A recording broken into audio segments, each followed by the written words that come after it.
J'ai toujours aimé les dimanches. Même après tant d'années à l'usine, où les week-ends étaient ma seule échappatoire au bruit des machines et à la poussière, ce sentiment ne m'a jamais quitté. Le dimanche est un jour spécial. Un jour où l'on peut s'offrir une tasse de bon thé plutôt que la lavasse bon marché que je bois toute la semaine. Ce matin-là, je me suis réveillée à 6h30. Comme d'habitude. Les vieilles habitudes ont la vie dure, surtout quand on a 67 ans et que notre corps est devenu une horloge vivante.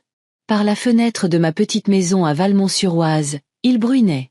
Pas cette pluie qui fait courir les gens pour s'abriter, mais celle qui s'infiltre dans les vêtements et dans l'humeur. Mon arthrose s'est immédiatement manifestée, mes doigts de la main droite se crispant légèrement. Je les ai regardés avec réprobation, comme si je pouvais faire honte à mes propres articulations. Allons, allons, pas aujourd'hui, ai-je murmuré en fléchissant les doigts. J'avais des projets. J'avais promis de finir l'ourlet des rideaux de Madame Dubois, rue des Érables. C'était une femme gentille, bien qu'elle parlât un peu trop de ses chats. Mais elle payait bien, et 20 € de plus ne faisaient jamais de mal. Pas quand votre petite retraite couvre à peine les factures. Dans la cuisine, j'ai allumé la vieille radio. De la musique classique s'est échappée des haut-parleurs, la seule chose que j'écoutais le dimanche. J'ai mis la bouilloire en marche et sorti la boîte de thé que Guillaume m'avait rapportée de Londres. Mon plus jeune fils, le plus attentionné des trois. J'ai souri en me rappelant comment il m'avait offert ce thé à Noël, emballé dans un papier brillant. Tu vas aimer, maman. Ce n'est pas la lavasse que tu bois d'habitude. Il avait toujours été comme ça, à remarquer les petites choses. Contrairement à Florence, qui m'offre la même écharpe chaque année, juste dans une couleur différente, ou à Benoît, qui se contente généralement d'appeler pour promettre de passer un de ces jours. Benoît, mon deuxième enfant, le plus difficile. Je me souviens l'avoir tenu dans mes bras, nouveau-né, et avoir pensé qu'il aurait le caractère de son père, les mêmes plis têtus autour de la bouche, le même regard. Marc était un homme compliqué. Il travaillait sur les chantiers navals, rentrait tard, souvent ivre, mais il nous aimait à sa manière. Quand il est mort d'une crise cardiaque, Benoît n'avait que 8 ans. Je me suis souvent demandé si c'était ce qui avait fait de mon fils ce qu'il était. La bouilloire a sifflé, me tirant de mes souvenirs. Je me suis préparé un thé, y ajoutant juste un nuage de lait, assez pour lui donner cette saveur parfaite. J'ai préparé des tartines avec de la confiture d'orange et je me suis assise près de la fenêtre, regardant la pluie strier la vitre. Mon petit déjeuner a été interrompu par la sonnerie du téléphone. J'ai soupiré. Il y a quelque chose de mauvais augure dans les appels téléphoniques un dimanche avant 10h du matin. Ils n'apportent jamais de bonnes nouvelles. Le téléphone a continué de sonner. Je me suis levée, gémissant plus que je ne voulais l'admettre, et j'ai décroché. Allô, maman. C'est moi. La voix de Benoît était étrange, tendue, comme s'il parlait les dents serrées. J'ai immédiatement senti un froid dans mon estomac. Je ne connaissais que trop bien ce ton. Benoît, quelque chose ne va pas? Les enfants vont bien? Oui, ils vont bien, a-t-il répondu trop vite. Écoute, maman. J'ai besoin de te parler. Je me suis assise sur une chaise près du téléphone, me préparant à une longue conversation. Benoît n'appelait jamais pour rien, surtout le dimanche. Je t'écoute. Il y eut un profond soupir à l'autre bout du fil. Maman, j'ai quelques difficultés financières. Rien de grave, juste temporaire. J'ai senti mes lèvres se pincer. Les difficultés financières de Benoît n'étaient jamais mineures ni temporaires. Qu'est-ce que c'est cette fois? Ai-je demandé, en essayant de garder une voix neutre. Mon Dieu, maman, pourquoi tu es toujours comme ça? Sa voix a pris un ton blessé. Ce n'est pas comme si je demandais de l'aide tous les jours. J'ai étouffé un rire. Pas tous les jours, c'est vrai. Seulement tous les mois, ou tous les 2 mois si j'avais de la chance. Je suis désolée, chérie. Dis-moi ce qui s'est passé. Delphine et moi, on a un prêt. Rien d'énorme, juste pour rénover la maison. Mais la banque a augmenté le taux d'intérêt et maintenant, la mensualité a presque doublé. On ne peut pas se le permettre. Je me suis souvenu du moment où ils avaient contracté ce prêt, il y a 1 an. Benoît s'était vanté de la super affaire qu'il avait conclue. Je l'avais mis en garde contre les taux variables, mais il avait balayé mes craintes d'un geste de la main. Maman, tu ne comprends rien à la finance moderne. De combien as-tu besoin? Ai-je demandé, sachant déjà que le montant serait exorbitant. 3000 €, a-t-il lâché rapidement, comme s'il espérait que le dire vite rendrait le chiffre plus petit. J'ai failli m'étouffer. 3 000 €. Benoît, où veux-tu que je trouve une telle somme? Tu as des économies. Je sais que tu en as. Tu as toujours mis de l'argent de côté. Sa voix a pris une tonalité d'acier. Son insistance frisait l'accusation, comme si je lui cachais un trésor. Oui, j'ai des économies. Pour mes funérailles et pour les urgences si je tombe malade. Mais c'est une urgence. Il y eut un bruit sourd à l'autre bout du fil, comme s'il avait frappé du poing sur la table. Maman, la banque menace de saisir la maison. Tu veux que tes petits-enfants se retrouvent à la rue? J'ai fermé les yeux et pris une profonde inspiration. Benoît avait toujours su comment me toucher. Léa et Léo ne se retrouveront pas à la rue. Il y a d'autres options. Vous pouvez renégocier votre prêt. Demandez de l'aide aux services sociaux. Je ne vais pas m'humilier devant une assistante sociale, a-t-il claqué. C'est temporaire. Je te rembourserai dans 3 mois, 6 mois tout au plus. Les souvenirs m'ont submergé comme une vague. 100 € pour des réparations de voiture il y a 5 ans, non rendues. 500 € pour l'acompte de la maison, non rendu. 1000 € pour le traitement de Delphine quand elle a été hospitalisée, non rendu. Benoît, tu te souviens de l'argent pour le traitement de Delphine? Tu avais dit la même chose. Je te rembourserai dans 6 mois. 3 ans ont passé. Il y eut un silence à l'autre bout du fil. Tu es vraiment obligé de ressortir ça maintenant. Sa voix était basse, dangereuse. Je croyais qu'une mère était censée aider ses enfants. Absolument. Je t'ai aidé toute ta vie, Benoît. J'ai senti la colère monter en moi.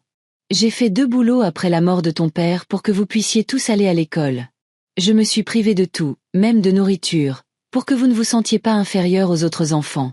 Je t'ai soutenu quand tu as abandonné la fac, quand tu es passé d'un travail à l'autre, quand tu as divorcé de ta première femme. Oh, alors maintenant tu me rappelles tout ça, m'a-t-il interrompu. Génial, maman. Vraiment génial. Je ne te rappelle rien. Je dis juste que tu es un homme adulte, Benoît. Tu as 42 ans. Tu as un travail, une femme, 2 enfants. Tu dois apprendre à résoudre tes propres problèmes. Et comment as-tu résolu les tiens? Sa voix est devenue sarcastique. En vivant dans ce taudis, en raclant les fonds de tiroir, en te tuant au travail, tu appelles ça une solution. Ces mots m'ont frappé comme une gifle. Oui, ma maison n'était pas luxueuse. Une petite maison de 3 pièces en périphérie de Valmont-sur-Oise, que je n'avais pu acheter que grâce à un programme municipal. Mais elle était à moi. Propre, confortable, sans dette, et c'était une réussite dont j'étais fière. Oui, Benoît, ai-je dit doucement. C'est ça. Vivre selon ses moyens, ne pas prendre ce qu'on ne peut pas se permettre. Mon Dieu, tu es juste. Il n'a pas fini sa phrase, mais je pouvais imaginer tous les mots peu flatteurs qu'il retenait. Bon, d'accord. Tu ne vas pas aider. Ce n'était pas une question. C'était une affirmation. Soudain, je me suis sentie fatiguée. Fatiguée de cette conversation, de devoir être forte, de ces années de tension dans ma relation avec ce fils que j'aimais mais que je ne comprenais pas. Je suis désolée, Benoît. Je ne peux vraiment pas. 3 000 €, c'est tout ce que j'ai. Si je te les donne, il ne me restera plus rien. Et nous, il ne nous restera peut-être plus de maison. Il criait presque maintenant. Mais ça, tu n'as pas l'air de t'en soucier. Benoît, s'il te plaît. Non, c'est toi qui vas m'écouter. Sa voix était froide. Je pensais que la famille était plus importante pour toi que l'argent. Je vois que je me suis trompée. Ce n'est pas juste, et tu le sais. Tu sais ce qui n'est pas juste? Que mes enfants t'adorent. Il l'a dit sur un ton qui faisait sonner cela comme quelque chose de honteux. Ils sont toujours si heureux quand tu viens. Léa a demandé hier quand tu allais refaire ces petits sablés à la cannelle. Mon cœur s'est serré. Léa, ma petite fille si intelligente. 12 ans et déjà si sérieuse. Toujours avec un livre à la main. Toujours avec des questions auxquelles je ne savais pas toujours répondre. Et Léo, le garçon silencieux et rêveur qui adore quand je lui raconte des histoires sur Valmont-sur-Oise quand j'étais enfant. Benoît, ne mêle pas les enfants à ça, ai-je dit, en essayant de garder ma voix stable. C'est entre nous. Oh non. Maintenant, c'est l'affaire de tout le monde. Son ton est devenu menaçant. Si tu ne nous aides pas, tu peux faire une croix sur tes petits-enfants. Quoi? Tu m'as bien entendu. Fini les visites du dimanche, fini les promenades ensemble, Fini les soirées pyjama chez mamie. Si tu te fiches de notre situation, on se fiche de ton envie de voir les enfants. J'ai senti le sang quitter mon visage. Il ne pouvait pas faire ça. Il ne pouvait pas utiliser ses propres enfants comme monnaie d'échange. Benoît, tu ne peux pas faire ça. C'est du chantage. Appelle ça comme tu veux. Sa voix était calme, ce qui la rendait encore plus effrayante. Décide-toi. Soit tu aides ta famille, soit tu oublies que tu as des petits-enfants. Je n'arrivais pas à croire que cela se produisait. Que mon propre fils, mon enfant que j'avais porté, élevé et aimé quoi qu'il arrive, me menaçait de me retirer mes petits-enfants à cause de l'argent. Donne-moi un peu de temps pour réfléchir, ai-je dit, la voix tremblante. Réfléchis vite. Le paiement est dû dans une semaine. Et il a raccroché. Je suis restée là, le téléphone à la main, incapable de bouger. Dehors, la pluie s'intensifiait, tambourinant sur la fenêtre comme si elle exigeait d'entrer. Mon thé avait refroidi. La tartine à la confiture était devenue un morceau de pain froid et sans saveur. Les pensées tourbillonnaient dans ma tête. 3000 €. Toutes mes économies des 15 dernières années. De l'argent que j'avais épargné en me privant de tout, de nouveaux vêtements à un voyage dans les Alpes, dont je rêvais depuis que j'en avais lu des descriptions à l'école. De l'argent pour les coups durs, pour une vieillesse paisible, pour ne pas être un fardeau pour mes enfants quand je ne pourrais plus m'occuper de moi-même. Et Léa et Léo. Mes petits-enfants, mes trésors. Comment pourrais-je renoncer à eux? Leurs rires, leurs histoires d'école, la chance de les voir grandir. Mais si je lui donnais l'argent maintenant, que se passerait-il ensuite? Benoît ne le rembourserait jamais. J'en étais certaine. Et dans 1 mois, 2 ou 6, il reviendrait avec un nouveau problème, une nouvelle somme, et il me menacerait à nouveau, car maintenant il savait que ça marchait. J'ai regardé la photo sur le mur. Moi et mes 3 enfants lors d'un pique-nique au parc. Florence avait 14 ans, Benoît 11 et Guillaume seulement 7. Ils souriaient à l'appareil photo. Je les serrais dans mes bras et nous ressemblions à une famille heureuse. Peut-être étions-nous heureux, à l'époque. Qu'était-il arrivé au garçon sur la photo? Quand s'était-il transformé en un homme capable de faire chanter sa propre mère? Et que dirait Marc s'il voyait ce que son fils était devenu? Je n'avais pas les réponses à ces questions. Je savais seulement que si je cédais maintenant, je franchirais une ligne de non-retour. Ma relation avec Benoît ne serait plus jamais la même. Cependant, après la conversation d'aujourd'hui, elle ne serait plus jamais la même de toute façon. Je me suis approchée de la fenêtre. La pluie s'était transformée en averse et des flots d'eau coulaient sur la vitre, déformant la vue de la rue, tout comme ma relation avec mon fils était maintenant déformée. Le téléphone a sonné de nouveau. J'ai sursauté. Était-ce Benoît? Mais non, c'était Laure, ma voisine et meilleure amie. Marianne, tu n'as pas oublié qu'on va à la vente de charité de la paroisse aujourd'hui? Sa voix était joyeuse et énergique, comme toujours. J'avais complètement oublié. Laure, je ne pense pas que je pourrais venir aujourd'hui. Qu'est-ce qui ne va pas? Elle a immédiatement senti quelque chose dans ma voix. Tu es malade. Non, juste. Je ne savais pas comment expliquer. J'ai eu une conversation désagréable avec Benoît. Oh. Il y avait tant de compréhension dans ce simple son. Laure connaissait ma relation compliquée avec mon fils. Il t'a encore demandé de l'argent. Oui, et cette fois, il menace de m'empêcher de voir mes petits-enfants si je ne l'aide pas. Il y eut un silence à l'autre bout du fil. Laure, je suis là. Je n'arrive pas à croire qu'il soit tombé si bas. Sa voix était indignée. Marianne, c'est du chantage. Tu ne peux pas le laisser faire ça. Mais que puis-je faire? Je ne peux pas perdre Léa et Léo. Tu ne les perdras pas. Ils bluffent. Mais étais-je prête à prendre ce risque, à parier que Benoît ne mettrait pas sa menace à exécution? Laure, je ne sais pas. Écoute, m'a-t-elle interrompu fermement. Tu as toujours été une femme forte. Tu as toujours fait ce qu'il fallait, même quand c'était difficile. Ne le laisse pas te manipuler. Si tu cèdes maintenant, ça ne finira jamais. Je savais qu'elle avait raison. Mais savoir et ressentir sont 2 choses différentes. J'ai besoin d'y réfléchir. Bien sûr, sa voix s'est adoucie. Je passerai ce soir, d'accord? Je t'apporterai cette tarte aux pommes que tu aimes tant. Merci, Laure. Nous nous sommes dit au revoir et j'ai raccroché. La maison était silencieuse, à l'exception du tic-tac de l'horloge sur le mur et de la pluie qui tapait sur le toit. Je suis retournée à la fenêtre, fixant le paysage flou à l'extérieur. Dimanche. J'avais toujours aimé les dimanches, mais ce jour-là avait divisé ma vie en un avant et un après. Avant l'appel de Benoît, et après. Et peu importe ce que je déciderais, plus rien ne serait jamais pareil. Astérisque astérisque astérisque, le mercredi avait toujours été notre jour. Le mien et celui de mes petits-enfants. Depuis que Léa était entrée à l'école, je venais la chercher, elle et Léo, pour l'après-midi. Benoît et Delphine travaillaient tous les deux tard le mercredi. C'était donc l'arrangement parfait pour tout le monde. Les enfants étaient gardés, les parents avaient du temps libre, et moi, j'avais quelques heures précieuses avec mes petits-enfants. La matinée était fraîche mais claire, un matin d'avril typique à Valmont-sur-Oise, où le printemps est dans l'air mais pas encore pleinement installé. J'ai mis mon plus beau manteau, un bleu marine avec des boutons nacrés que je gardais habituellement pour l'église et les occasions spéciales. Je me suis coiffée, et j'ai même mis un peu de rouge à lèvres. Stupide, je sais.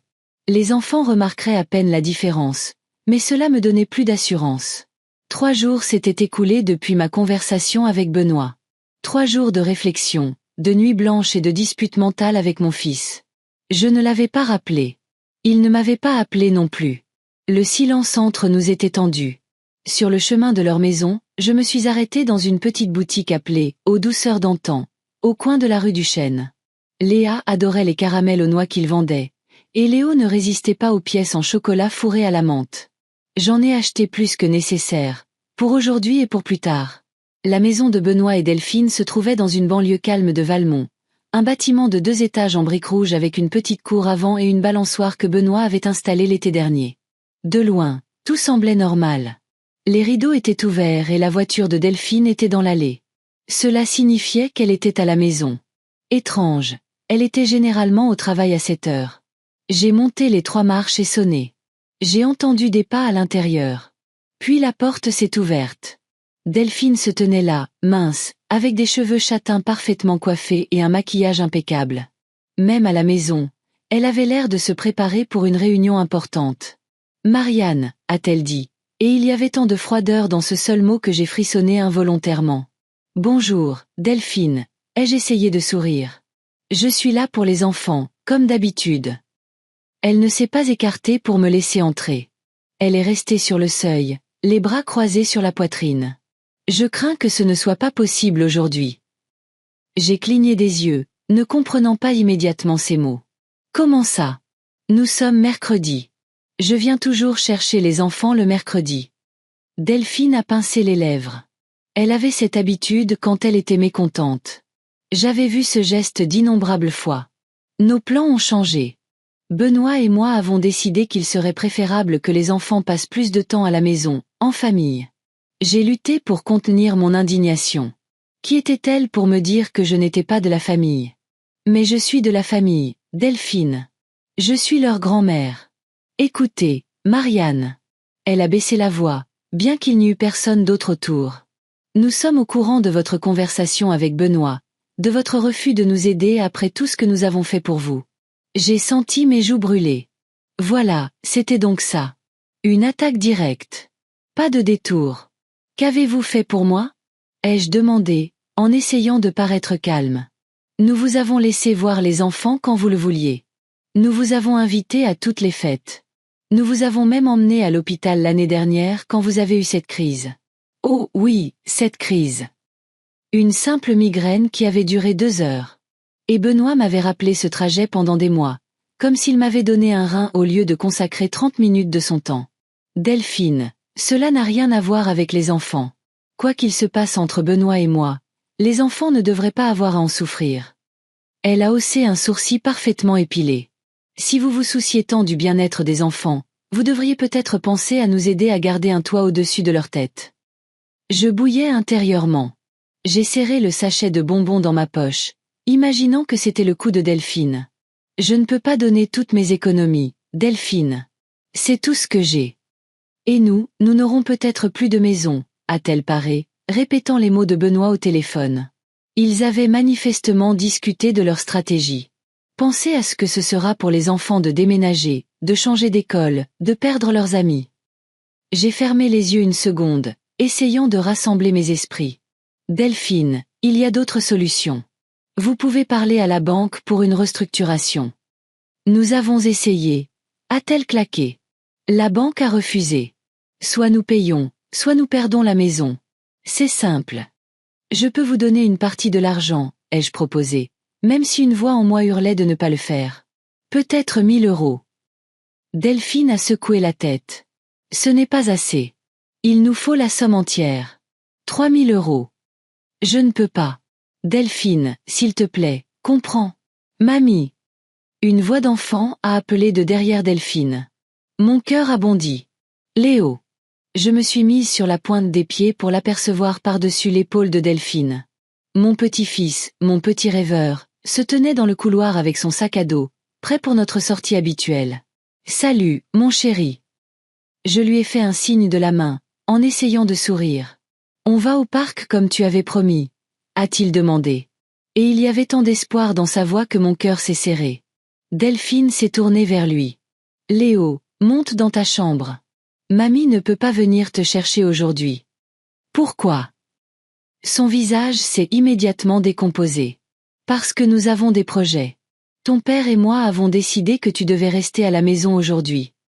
Mais je veux aller avec mamie, a-t-il protesté, sa lèvre inférieure commençant à trembler.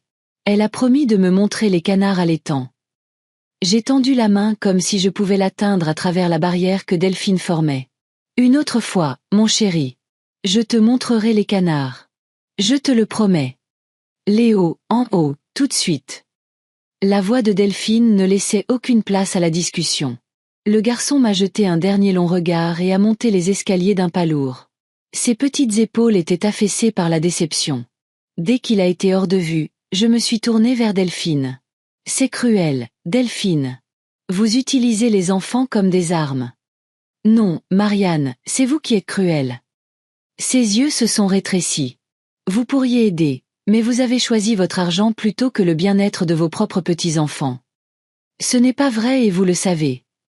Tout ce que je sais, c'est que mes enfants sont sur le point de perdre leur maison et que leur grand-mère refuse de les aider. Elle a commencé à fermer la porte. Réfléchissez Marianne.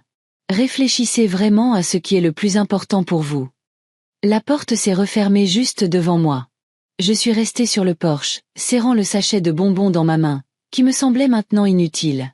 À l'intérieur de la maison, j'entendais des voix étouffées. Delphine grondait probablement Léo pour sa protestation. Lentement, comme si chaque pas demandait un effort énorme, je suis descendue du porche et j'ai longé le chemin jusqu'au portail. J'ai jeté le sachet de bonbons dans la poubelle la plus proche. À quoi bon, maintenant? Je suis rentrée à pied.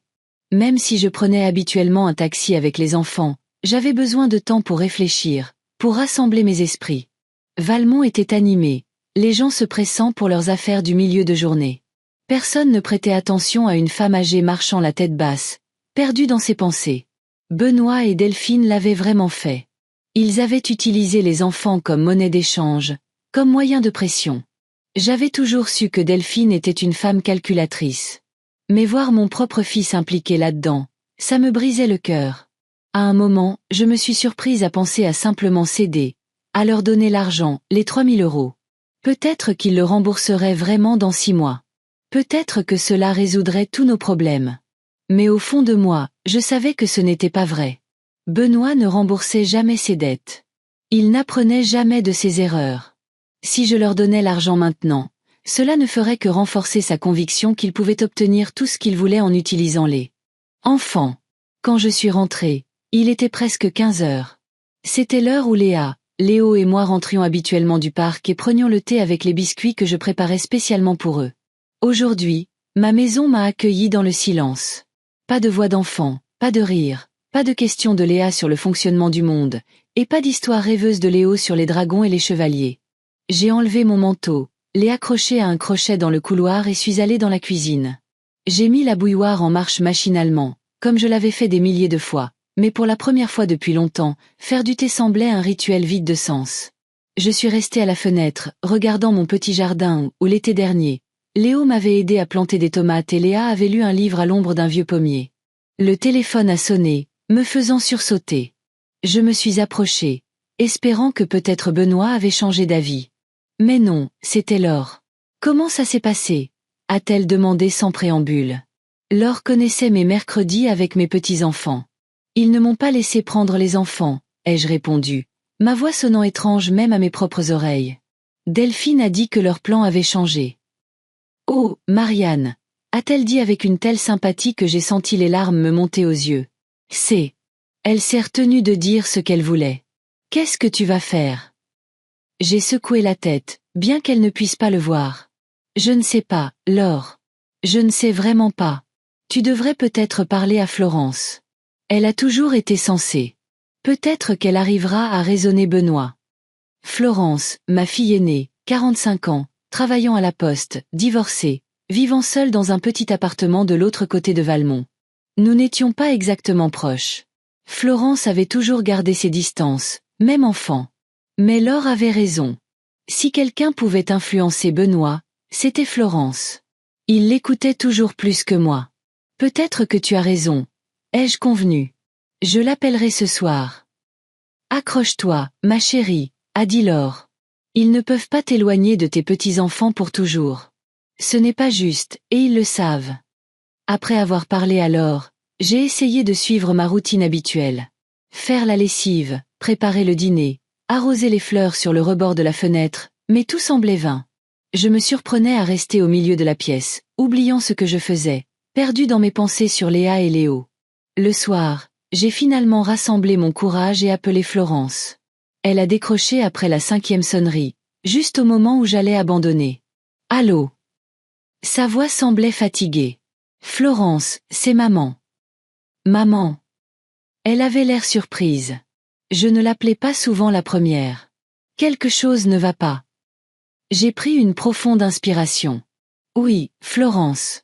J'ai des problèmes avec Benoît et Delphine. Oh. Il y avait tant de compréhension dans ce simple son. Qu'est-ce que c'est, cette fois? Je lui ai tout raconté. L'appel de Benoît pour de l'argent, ses menaces, comment Delphine ne m'avait pas laissé voir mes petits-enfants. Florence a écouté en silence, sans m'interrompre. Ce n'est pas juste, maman, a-t-elle dit quand j'ai fini. Ce qu'ils font, ce n'est tout simplement pas juste. Je sais, ai-je dit, sentant les larmes que j'avais retenues toute la journée finalement percées. Mais que puis-je faire? Je ne peux pas perdre Léa et Léo. Ils sont tout ce que j'ai. Il y eut un silence au bout du fil. Je pouvais entendre Florence respirer, la télévision en arrière-plan. Finalement, elle a parlé. Je vais lui parler demain. On devrait se voir au Dragon Vert après le travail. Benoît doit comprendre qu'il dépasse les bornes. Tu penses qu'il t'écoutera? Je ne sais pas, a-t-elle répondu honnêtement. Mais je dois essayer. Ce n'est pas juste, maman. Même pour Benoît, c'est trop. Nous avons parlé un peu plus du travail de Florence, de ses projets de vacances, de ses réflexions sur l'achat d'une nouvelle voiture, les sujets habituels qui m'auraient semblé intéressants à d'autres moments. Mais maintenant, je n'écoutais qu'à moitié. Mes pensées étaient avec Léa et Léo. Après avoir parlé à Florence, je n'ai pas pu dormir pendant longtemps. Je me suis retournée dans mon lit, imaginant les enfants se coucher sans mon histoire habituelle. Léo demandant pourquoi mamie n'était pas venue, et les réponses de Benoît et Delphine. Que disaient-ils à leurs enfants sur moi? Que j'étais une vieille avare qui aimait l'argent plus qu'eux? Ou mentiraient-ils simplement en disant que j'étais malade ou partie? La semaine suivante s'est écoulée avec une lenteur angoissante. J'ai appelé Benoît 2 fois, mais il n'a pas répondu. Florence a rapporté que la conversation au bistrot avait été infructueuse. Benoît campait sur ses positions. Il lui avait dit que j'avais toujours été comme ça, ne pensant qu'à moi-même. Ces mots m'ont blessé même lorsqu'elle les a répétés. Mercredi est revenu, et je ne pouvais pas rester à la maison. Malgré les avertissements de Florence de ne pas y aller, je me suis dirigée vers la maison de Benoît et Delphine à peu près à la même heure que la semaine précédente. Cette fois, je ne me suis pas arrêtée pour des bonbons. À quoi bon? La maison avait exactement la même apparence que la dernière fois. Les mêmes rideaux étaient tirés et la voiture de Delphine était dans l'allée. J'ai monté les marches et sonné, sentant mon cœur battre la chamade. Cette fois, c'est Benoît qui a ouvert la porte. Il avait l'air fatigué, avec des cernes sous les yeux. Sa chemise était froissée, comme s'il avait dormi avec. « Maman », a-t-il dit sans grand enthousiasme. « Qu'est-ce que tu fais ici ?»« C'est mercredi, Benoît », ai-je répondu, essayant de garder ma voix calme. Je suis venu voir mes petits-enfants. Il a secoué la tête. On en a déjà discuté. Tant que tu ne nous aides pas avec le prêt, pas de visite. Benoît, s'il te plaît. J'ai essayé de faire appel à sa conscience, s'il en avait encore une. Les enfants n'y sont pour rien. Ils ne devraient pas souffrir de nos différends. C'est toi qui les fais souffrir, a-t-il dit, sa voix se durcissant. Tu aurais pu résoudre ça en 1 minute. Mais tu as choisi l'argent. Je n'ai pas choisi l'argent, Benoît. Je ne peux simplement pas donner toutes mes économies. C'est tout ce que j'ai pour ma vieillesse. Tu nous as, a-t-il rétorqué. Ou tu devrais nous avoir. Mais tu as montré que tu ne nous considères pas comme ta famille. Benoît a commencé à fermer la porte, mais j'ai mis mon pied pour l'en empêcher. Au moins, laisse-moi leur parler. 5 minutes, Benoît. Juste 5 minutes. Il a secoué la tête. Ils ne sont pas là. Ils sont chez un ami. Je savais qu'il mentait. C'était un jour d'école et les enfants devaient être rentrés à 15 heures. Benoît, s'il te plaît. Va-t'en, maman. Sa voix était froide. Et ne reviens pas tant que tu ne seras pas prête à nous aider. Sur ce, il a claqué la porte, manquant de me pincer les doigts. Je suis restée sur le porche, me sentant complètement dévastée. C'était encore pire que ce à quoi je m'attendais. Benoît n'avait pas seulement refusé de me laisser voir les enfants. Il avait refusé de reconnaître mon droit de les voir. Je suis descendue lentement les marches, mes jambes faibles. Mon âge se faisait sentir dans les moments de stress. Mes genoux me faisaient mal et mon dos était endolori. J'ai atteint le portail et me suis retournée pour un dernier regard sur la maison. C'est alors que j'ai vu un visage à la fenêtre du premier étage. Léa. Ma petite fille me regardait de derrière le rideau. Son visage était sérieux, presque solennel. Elle a levé la main pour me saluer et j'ai fait de même, sentant les larmes me monter aux yeux. Puis le rideau est tombé et elle a disparu. Je suis rentrée à la maison comme dans un brouillard. Je ne me souviens pas comment je suis arrivée, comment j'ai ouvert la porte, comment j'ai enlevé mon manteau. Je me suis retrouvée assise dans le fauteuil du salon, fixant le vide. Un sentiment d'impuissance m'a submergée. Que pouvais-je faire? Benoît et Delphine étaient les parents. Ils avaient tout à fait le droit de décider qui leurs enfants fréquentaient. Et moi? Qui étais-je? Juste une vieille femme qui avait autrefois été nécessaire et qui était maintenant un fardeau. Le téléphone a sonné, me tirant de mes sombres pensées.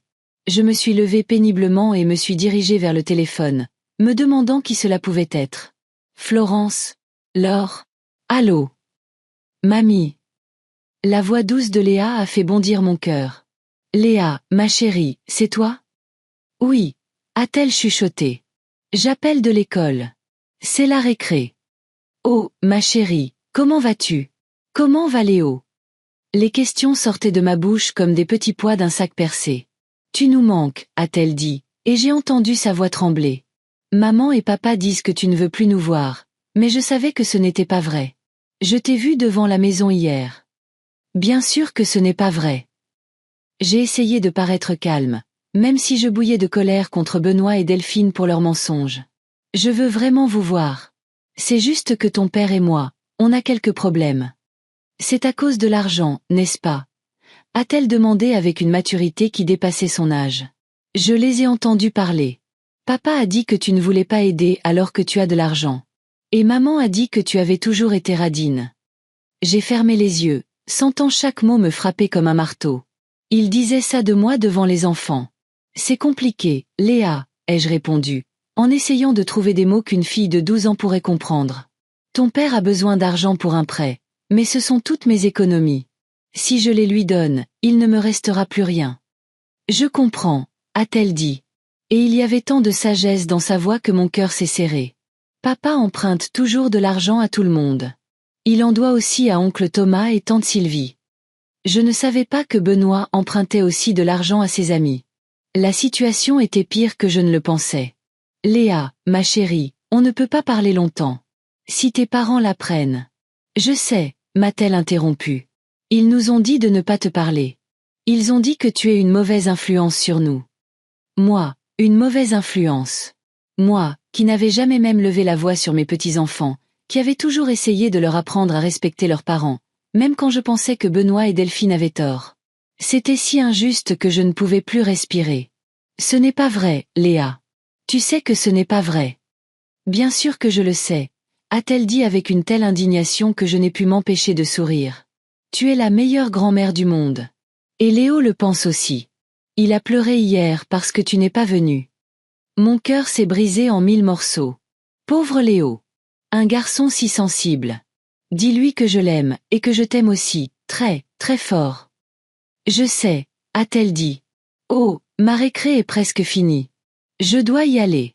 J'essaierai de rappeler si je peux. Fais attention, ma chérie. Ne t'attire pas d'ennui à cause de moi. Je n'en aurai pas, a-t-elle promis. Au revoir, mamie. Je t'aime. Je t'aime aussi, Léa. Le téléphone est devenu silencieux et j'ai lentement reposé le combiné. Parler à ma petite fille m'a rempli d'une nouvelle détermination. Je ne pouvais pas laisser Benoît et Delphine ruiner ma relation avec mes petits-enfants, surtout avec des mensonges. Il fallait faire quelque chose, et vite. J'ai de nouveau composé le numéro de Florence. Elle a répondu presque. Immédiatement, comme si elle attendait mon appel. Maman, qu'est-ce qui ne va pas? Florence, nous devons parler, ai-je dit, ma voix sonnant plus assurée que je ne me sentais. Benoît dépasse les bornes. Il ne se contente pas de m'éloigner de mes petits-enfants. Il leur ment à mon sujet. De quoi parles-tu? Je lui ai raconté l'appel secret de Léa, comment Benoît et Delphine disaient aux enfants que je ne voulais pas les voir et que j'étais une mauvaise influence pour eux. C'est horrible. La voix de Florence affaiblit. Je savais que Benoît pouvait être égoïste, mais utiliser les enfants comme ça. J'ai besoin de ton aide, Florence, ai-je dit. Je ne sais pas quoi faire. Astérisque astérisque astérisque Florence avait toujours été l'organisatrice de notre famille. Même quand nous étions enfants, quand Benoît et Guillaume se disputaient pour savoir à quoi jouer ou quel film regarder, c'était elle qui trouvait un compromis qui convenait à tout le monde. Je n'ai donc pas été surprise lorsqu'elle a suggéré que nous réunissions toute la famille pour discuter de la situation. Nous devons nous rencontrer et parler comme des adultes, a-t-elle dit au téléphone.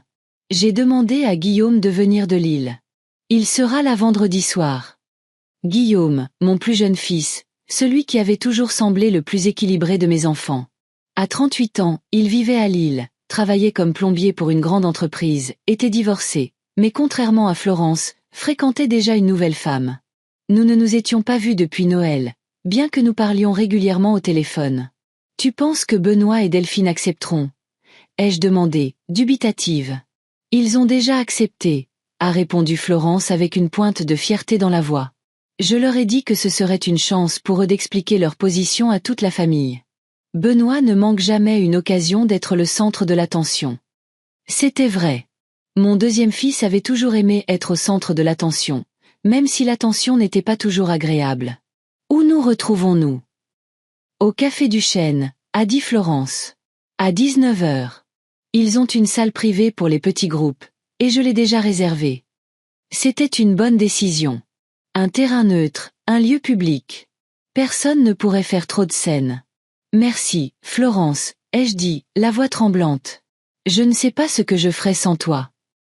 Ne me remercie pas, maman, sa voix s'est adoucie.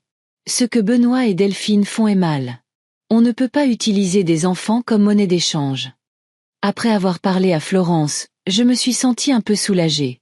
Au moins, quelque chose se passait. Il y avait un plan d'action. Mais en même temps, j'avais peur de cette réunion. J'avais peur qu'elle n'exacerbe le conflit, qu'il n'y ait plus de retour en arrière possible après. J'ai passé toute la journée de vendredi dans une attente nerveuse. J'ai passé en revue toute ma garde-robe, essayant de décider quoi porter. Je voulais avoir l'air digne mais pas arrogante, vulnérable mais pas faible. Finalement, j'ai opté pour un tailleur bleu marine que je portais pour les réunions du comité de l'église. Strict, mais pas trop formel. Laure, ma fidèle amie, est passée avant la réunion pour me soutenir.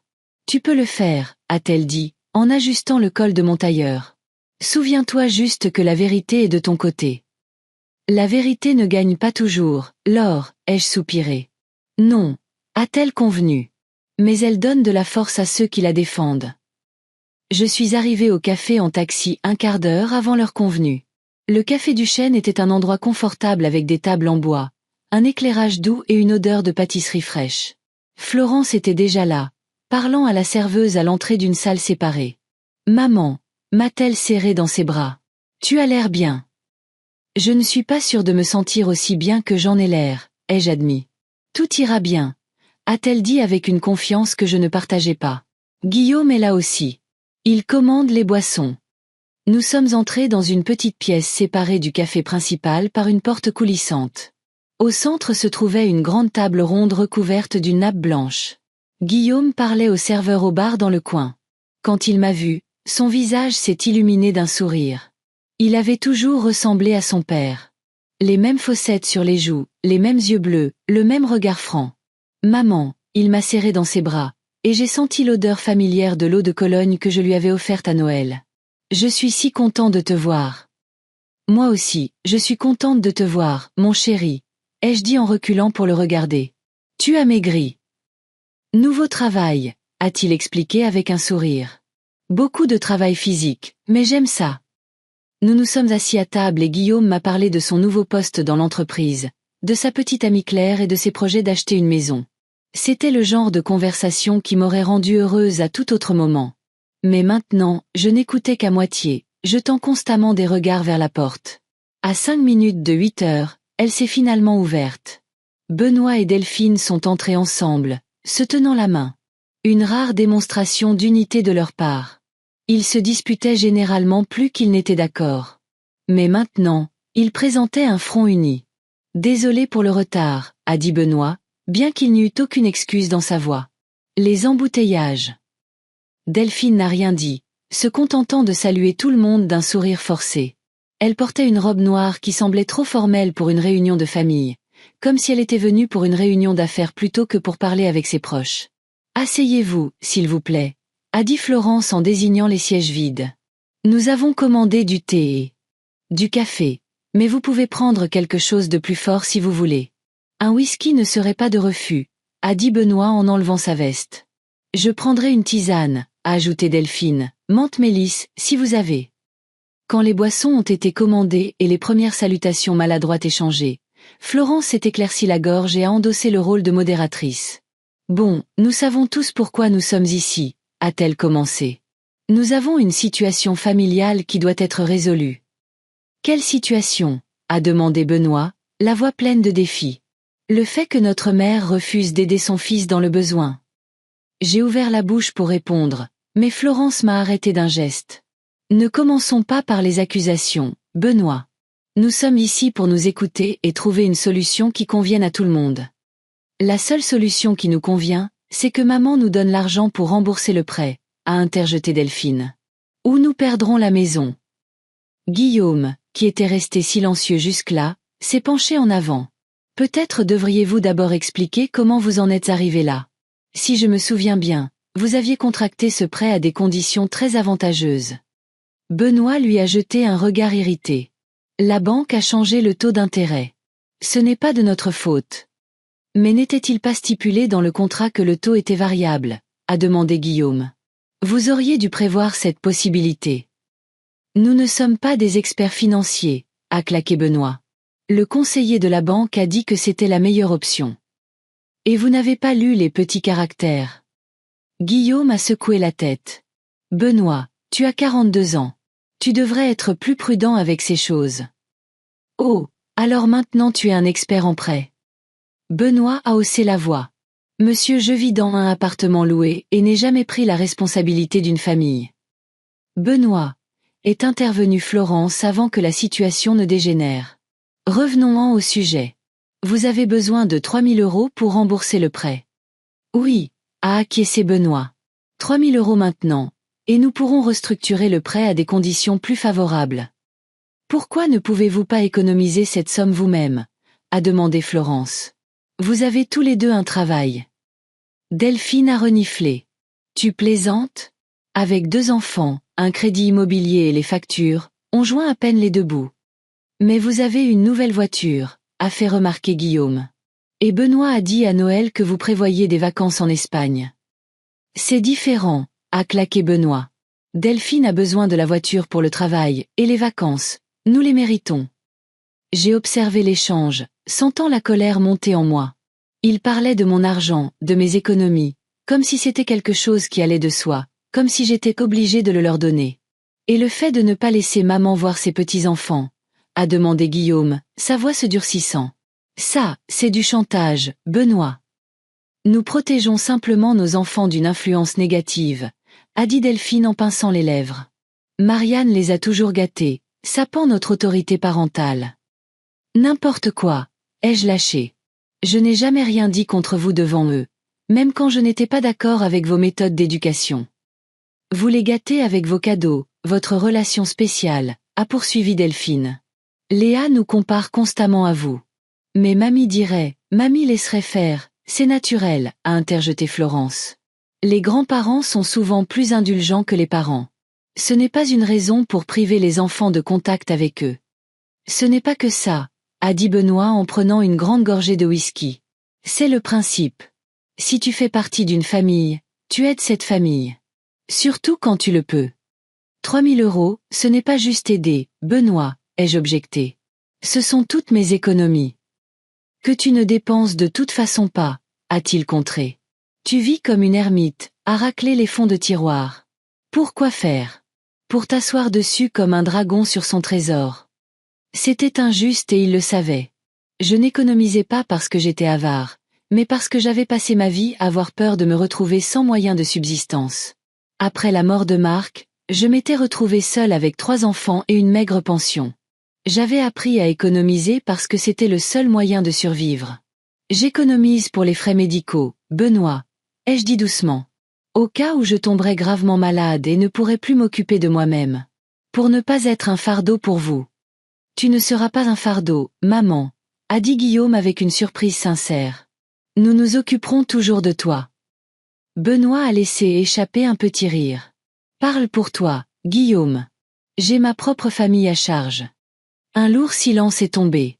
Les mots de Benoît flottaient dans l'air comme une fumée toxique. Florence et Guillaume le regardaient avec choc et déception. Même Delphine avait l'air un peu confuse. Tu vois, ai-je dit en essayant d'empêcher ma voix de trembler. C'est pour ça que je ne peux pas te donner toutes mes économies, Benoît.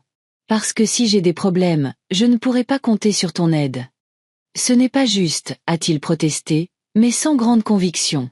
Non, c'est juste, a interjeté Florence. Tu viens de le dire toi-même.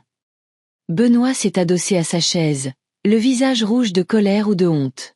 Je ne pouvais pas dire avec certitude. Le fait est, a poursuivi Delphine en prenant les choses en main, que nous avons besoin de cet argent, et si Marianne ne nous aide pas, nous devrons prendre des mesures. Quel genre de mesures? A demandé Guillaume prudemment. Nous avons déjà pris des mesures, a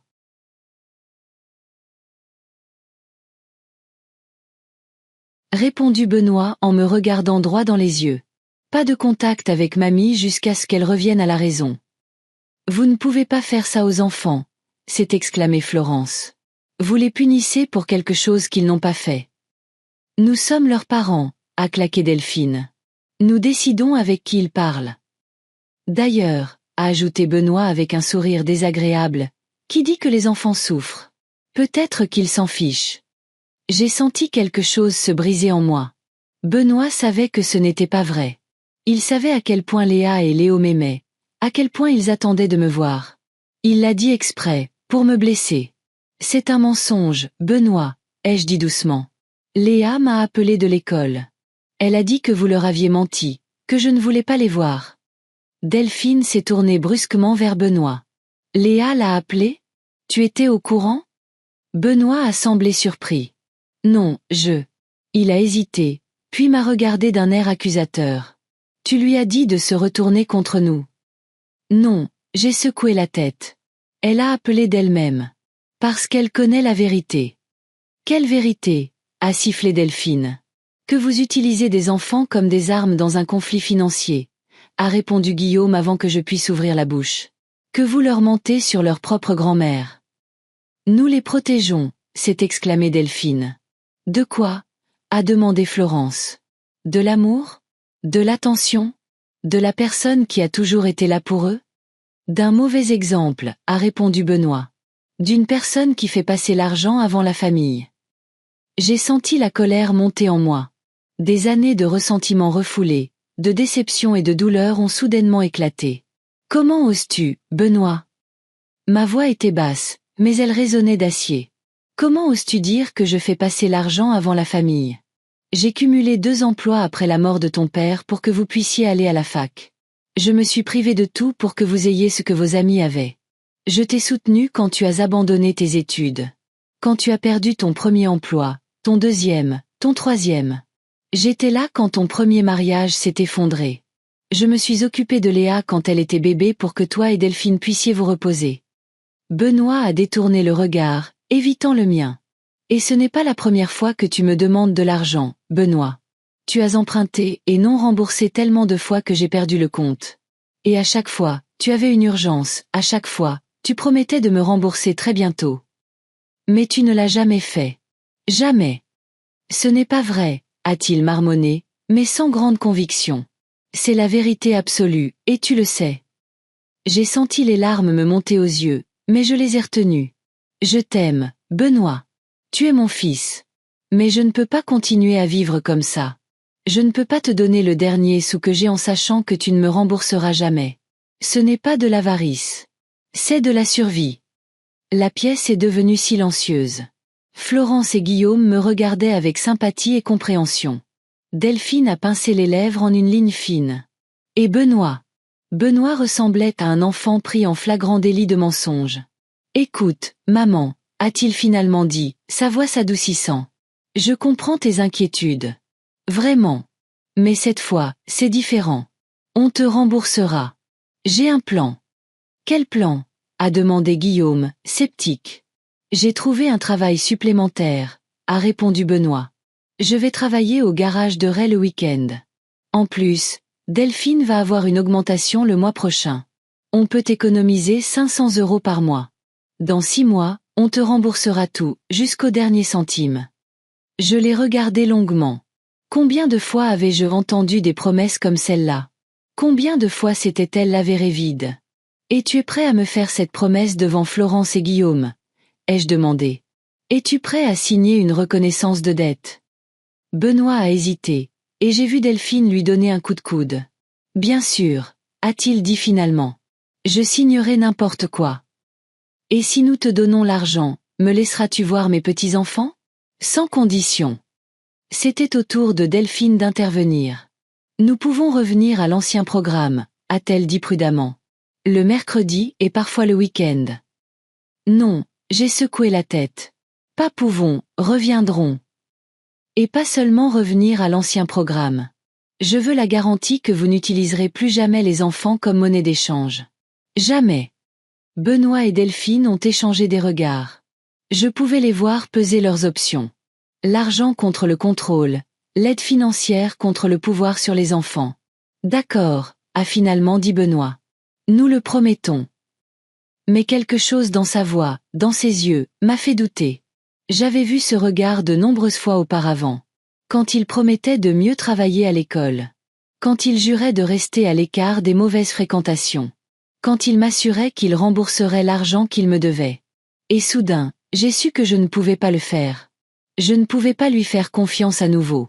Je ne pouvais pas prendre le risque d'être à nouveau déçu. Non, ai-je dit, et ma voix sonnait plus assurée que je ne m'y attendais. Je ne peux pas te donner cet argent, Benoît. Quoi?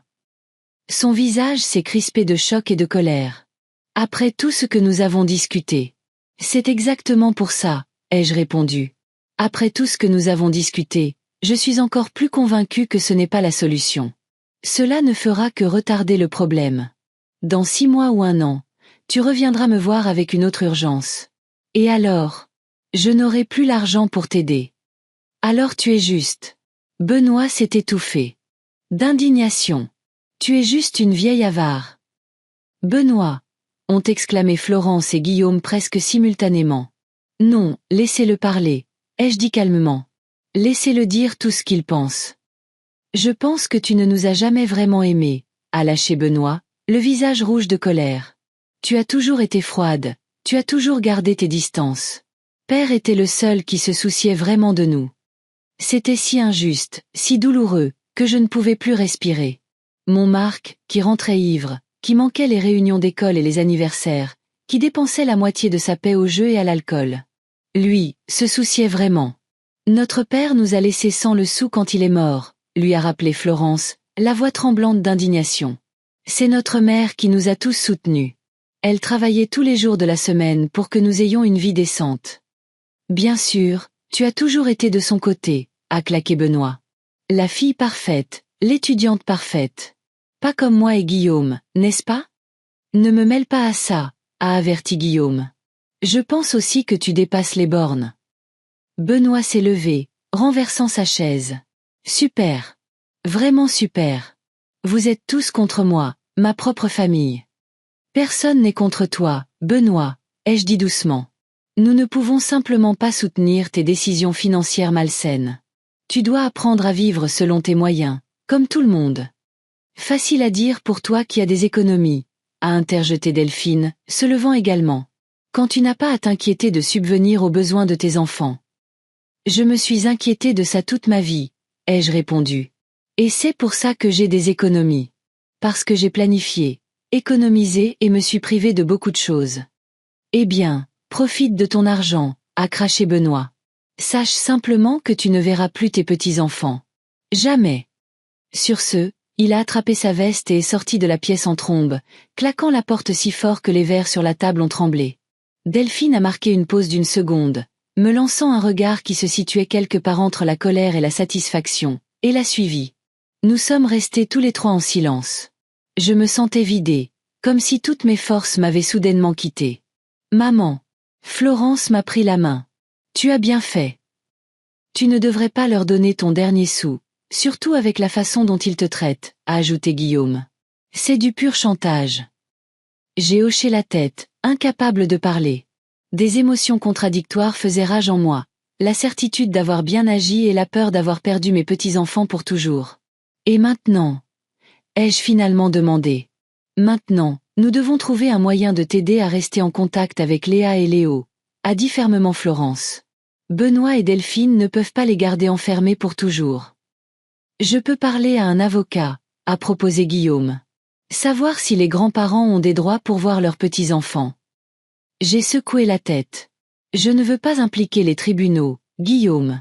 Ça ne fera qu'empirer les choses. Alors nous devons penser à un autre moyen, a dit Florence. Peut-être par l'intermédiaire de l'école. Tu pourrais y retrouver les enfants quand Benoît et Delphine ne sont pas là. Cela ressemblait presque à une opération d'espionnage. Des rencontres secrètes, des conspirations. En étions-nous vraiment arrivés là? Devais-je vraiment organiser des rencontres secrètes avec mes propres petits-enfants? Je ne sais pas, ai-je soupiré. J'ai besoin d'y réfléchir. Guillaume a regardé sa montre. Il est tard. Laisse-moi te ramener à la maison, maman. Et toi, Florence? Ai-je demandé, inquiète pour ma fille. Ne t'inquiète pas pour moi, a-t-elle souri. J'ai ma voiture. Je passerai demain et nous discuterons de la suite. Sur le chemin du retour, Guillaume était inhabituellement silencieux.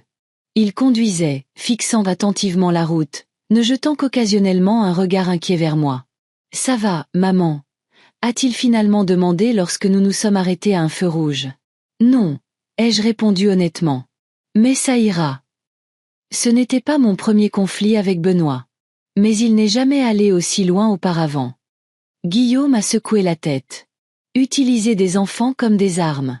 C'est bas, même pour lui.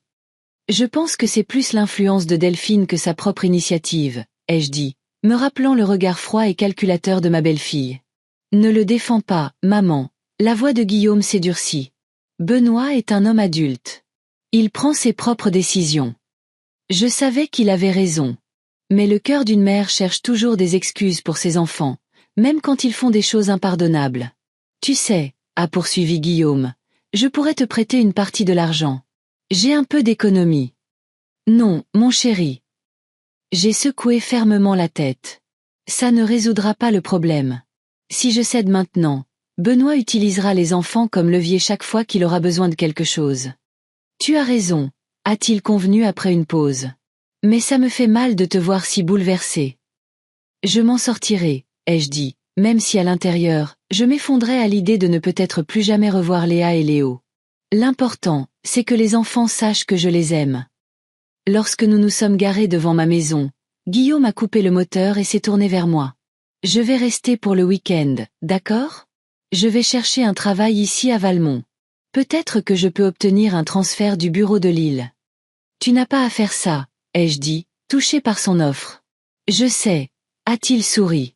Et il y avait tellement de marques dans ce sourire que mon cœur s'est serré. Mais je veux être plus proche de toi, surtout maintenant. Je l'ai serré dans mes bras, sentant les larmes couler sur mes joues. Même si j'avais perdu Benoît, j'avais encore Florence et Guillaume, mes enfants, ma famille. Merci, ai-je murmuré. Guillaume m'a accompagné jusqu'à la porte, s'est assuré que j'allais bien, et est parti pour l'hôtel où il avait réservé une chambre. Je suis entrée dans la maison vide, j'ai enlevé mon tailleur et me suis changée en quelque chose de confortable. Je me suis fait un thé, me suis assise dans un fauteuil près de la fenêtre et j'ai regardé le ciel nocturne pendant longtemps. J'avais fait le bon choix. Je le savais dans ma tête. Mais mon cœur me faisait mal à l'idée de Léa et Léo, que je ne reverrais peut-être jamais. À l'idée qu'ils pourraient grandir en croyant que leur grand-mère les avait abandonnés, qu'elle avait choisi l'argent plutôt que leur amour. Cette nuit-là fut l'une des plus longues de ma vie. Je ne pouvais pas dormir, repassant dans ma tête les événements de la soirée, les mots qui avaient été dits, les visages de mes enfants. J'essayais de comprendre où je m'étais trompée avec Benoît. À quel moment il était devenu si égoïste, irresponsable, prêt à utiliser ses propres enfants comme monnaie d'échange dans un conflit financier. Peut-être avais-je été trop stricte avec lui après la mort de Marc. Ou au contraire, pas assez. Peut-être que je travaillais trop et que je ne passais pas assez de temps avec mes enfants. Ou leur avais-je donné trop de liberté et pas assez de contrôle. Des questions sans réponse tourbillonnaient dans ma tête comme des feuilles d'automne dans le vent. Mais une chose dont j'étais sûre, je ne pouvais pas céder au chantage. Je ne pouvais pas laisser Benoît penser qu'il pouvait obtenir tout ce qu'il voulait en utilisant les enfants. Ce serait une mauvaise leçon pour lui, et pour Léa et Léo. Je suis restée ferme. Il devait résoudre ses problèmes financiers lui-même, et j'espérais qu'un jour, Benoît réaliserait qu'il devait faire de même. Astérisque astérisque astérisque j'ai passé les 2 semaines qui ont suivi la réunion de famille dans un état second. C'était comme si une partie de moi était morte ce soir-là, quand Benoît est sorti du café en claquant la porte et en promettant que je ne reverrais plus jamais mes petits-enfants.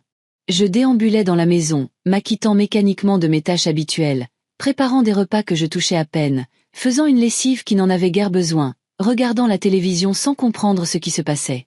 Florence passait tous les 2 jours pour apporter des provisions et essayer de me faire parler, mais je répondais par monosyllabes. Guillaume m'appelait de Lille, où il était retourné après le week-end, pour me demander comment je tenais le coup. Je disais que j'allais bien, même si c'était loin d'être la vérité. Laure, ma fidèle amie, s'est avérée la plus persévérante. Elle venait tous les jours, me faisait sortir pour des promenades, me racontait les potins locaux, essayant de me distraire. Et c'est elle qui a finalement trouvé une solution. Marianne, a-t-elle dit un matin, en posant fermement une tasse de thé au gingembre devant moi. Ça ne peut plus durer. Tu dépéris à vue d'œil. J'ai simplement haussé les épaules. Quelle importance avait mon apparence quand j'avais perdu la chose la plus précieuse que j'ai jamais eue? Écoute, a dit Laure en s'asseyant en face de moi. J'ai une idée. Ou plutôt, je me suis souvenu de quelqu'un. De quoi parles-tu? Ai-je demandé, sans grand intérêt. Tu te souviens d'Hélène Picard? Elle a travaillé comme infirmière scolaire avec moi, puis elle est passée à l'enseignement. Je me souvenais vaguement d'une petite femme aux cheveux bruns courts et aux yeux bienveillants. Laure l'avait parfois mentionnée dans ses histoires de travail. Je crois. Pourquoi? Elle enseigne à l'école de tes petits-enfants, a dit Laure avec un sourire triomphant. Elle enseigne la littérature à Léa. J'ai senti quelque chose comme de l'espoir s'agiter en moi. Tu penses? J'ai déjà parlé avec elle, a acquiescé Laure. Elle a accepté de te rencontrer aujourd'hui à 15 heures au salon de thé Jasmin, sur la grande rue. Pour la première fois en 2 semaines, j'ai senti une bouffée d'énergie. J'ai rapidement fini mon thé et me suis levée. Il faut que je me change et que je me coiffe. Laure a ri. Voilà, ça ressemble plus à ma Marianne. Le salon de thé Jasmin était calme et confortable. Hélène Picard nous attendait déjà à une table près de la fenêtre. La même petite femme aux cheveux courts dont je me souvenais vaguement.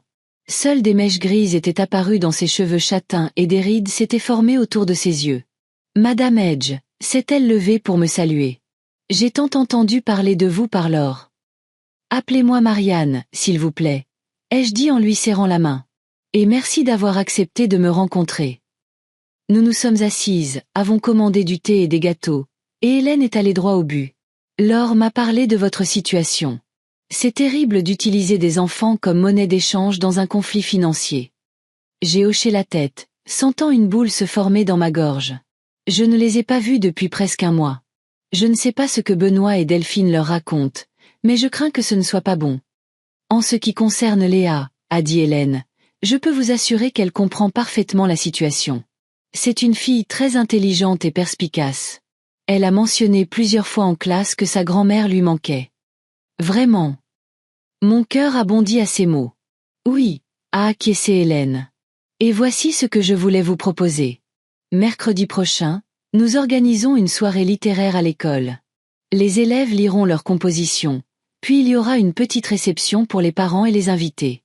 Je peux vous mettre sur la liste des invités.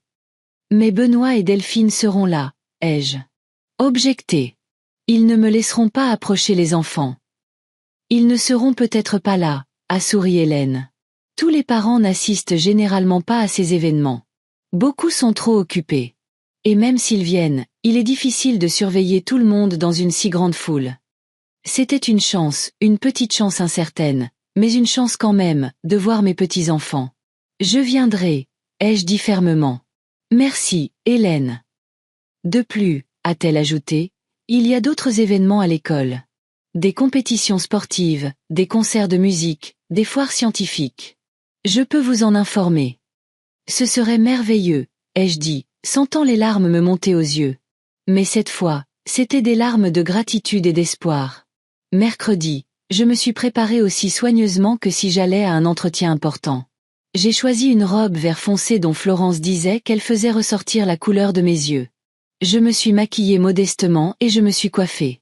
Je voulais avoir l'air digne, mais pas provocante. L'école Sainte-Marguerite, où Léa et Léo étudiaient, était située dans un vieux bâtiment en briques rouges à la périphérie de Valmont. Je n'y étais jamais allée auparavant, car c'était généralement Benoît ou Delphine qui amenaient et récupéraient les enfants. Les parents et les invités se rassemblaient déjà dans la cour de l'école. J'ai regardé nerveusement autour de moi, craignant de voir la silhouette familière de mon fils ou de ma belle-fille, mais il n'était nulle part. Marianne. Hélène m'a fait signe depuis l'entrée de l'auditorium. Je suis contente que vous soyez venue. Laissez-moi vous montrer vos places. Elle m'a conduite dans la salle où des rangées de chaises étaient installées devant une petite scène. Ma place était au 4e rang, assez près pour voir les orateurs, mais pas trop pour ne pas être gênante. Léa lira sa rédaction en 7e position, m'a chuchoté Hélène. Et Léo est assis au 2e rang à gauche avec les autres élèves plus jeunes. J'ai hoché la tête, incapable de parler de nervosité. La salle s'est progressivement remplie. Parents, grands-parents, frères et sœurs aînés. Tout le monde se dépêchait de prendre place. Je surveillais attentivement l'entrée, mais Benoît et Delphine n'étaient toujours pas là. Finalement, le directeur de l'école est monté sur scène et a prononcé un bref discours de bienvenue. Puis les présentations des élèves ont commencé. J'ai à peine écouté les 6 premières. Toute mon attention était concentrée sur l'attente. Et puis ils ont annoncé « Léa Edge ». Ma petite fille est montée sur scène. Une jeune fille élancée aux longs cheveux auburn attachés en une queue de cheval soignée. Elle portait son uniforme scolaire, une jupe bleu marine et un chemisier blanc. Elle avait l'air sérieuse et concentrée, comme toujours quand elle faisait quelque chose d'important. Ma rédaction s'intitule Le jardin de mamie, a-t-elle dit d'une voix claire. Et mon cœur a bondi. Léa a commencé à lire, parlant du petit jardin derrière la maison de sa grand-mère, où poussaient des roses et des pommiers, où l'on pouvait s'asseoir des heures sous un vieil arbre avec un livre, où l'air sentait l'herbe fraîchement coupée et les sablés à la cannelle. Elle parlait de sa grand-mère, qui connaissait le nom de toutes les fleurs et de tous les oiseaux, qui racontait des histoires sur le passé et trouvait toujours le temps d'écouter. Sur l'importance d'avoir un tel endroit et une telle personne dans sa vie. J'écoutais, incapable de cacher mes larmes. Ce n'était pas juste une rédaction scolaire. C'était un message. Léa savait que je serais là, et elle avait choisi un sujet qui ne pouvait pas me laisser indifférente. Quand elle a fini, la salle a éclaté en applaudissements. Léa s'est légèrement inclinée, et avant de quitter la scène, a jeté un regard dans la salle. Pendant un instant, nos yeux se sont croisés, et elle a souri légèrement. C'était suffisant. Elle savait que j'étais là. Elle savait que je l'avais entendu. Après tous les discours, on a annoncé que c'était l'heure des rafraîchissements. Parents et enfants se sont déversés dans le couloir et la cour de l'école. Je me suis frayé un chemin avec précaution à travers la foule, essayant de ne pas attirer l'attention. Mamie. La voix douce de Léo m'a prise au dépourvu. Il se tenait derrière une colonne dans le couloir, les yeux brillants d'excitation. Léo, mon chéri. Je me suis agenouillée pour le serrer dans mes bras. Tu m'as tellement manqué. Toi aussi, mamie. Il m'a serré fort. Papa a dit que tu ne voulais pas nous voir, mais je savais que ce n'était pas vrai. Bien sûr que ce n'était pas vrai. Je lui ai caressé la tête, incapable de retenir mes larmes. Je veux toujours te voir, toujours. Marianne. Hélène est apparue à côté de nous. Léa t'attend à la bibliothèque. Dépêche-toi, tu n'as pas beaucoup de temps. J'ai pris Léo par la main et nous nous sommes dépêchés de suivre Hélène. La bibliothèque se trouvait dans l'aile éloignée de l'école et était vide à cette heure-là. Léa était assise à une table, tapotant nerveusement la surface avec ses doigts. Mamie. Elle a sursauté en me voyant et s'est jetée dans mes bras. Ma petite, je l'ai serrée contre moi, sentant son cœur battre. Ta rédaction était magnifique. Merci. Je savais que tu viendrais, a-t-elle dit. Mademoiselle Picard a dit que nous aurions des invités spéciaux, et j'ai tout de suite su. Nous n'avons parlé que quelques minutes, de l'école, des amis, de ce qui se passait à la maison. Les enfants m'ont dit que Benoît et Delphine se disputaient constamment à propos de l'argent et que l'atmosphère à la maison était tendue, mais qu'ils tenaient bon, se soutenant mutuellement. Je dois y retourner, a finalement dit Hélène en jetant un coup d'œil dans la bibliothèque. Tout le monde va bientôt chercher les enfants pour la réception. J'ai serré mes petits-enfants très fort. Au revoir, en promettant que nous nous reverrions. Prenez soin l'un de l'autre, leur ai-je dit. Et souvenez-vous, peu importe ce que disent vos parents, je vous aimerai toujours. Après cette rencontre, la vie semblait reprendre des couleurs. Je ne me sentais plus impuissante et abandonnée. Maintenant, j'avais un plan. J'avais de l'espoir. Au cours des semaines suivantes, j'ai assisté à plusieurs autres événements scolaires. Une journée sportive où Léo a participé à une course de relais. Une foire scientifique où Léa a présenté son projet sur l'influence de la musique sur la croissance des plantes. Chaque fois, j'ai réussi à échanger quelques mots avec eux et à leur donner de petits cadeaux. Des bonbons, des livres, de petites surprises qu'ils pouvaient cacher à leurs parents. Hélène et d'autres enseignants qui avaient appris notre situation par l'or nous soutenaient secrètement. Ils m'informaient des événements à venir, créaient des occasions de courtes rencontres et regardaient ailleurs lorsque nous échangions des notes ou des cadeaux. Cela a duré près de 2 mois. J'ai appris à vivre dans cette nouvelle réalité, une réalité de rencontres secrètes et de liens invisibles. Ce n'était pas parfait, mais c'était mieux que rien. Et puis tout s'est effondré. C'est arrivé le jour du cours d'histoire ouvert au public. Léa m'avait invité à écouter sa présentation sur la Seconde Guerre mondiale. J'étais assise au dernier rang, essayant d'être discrète.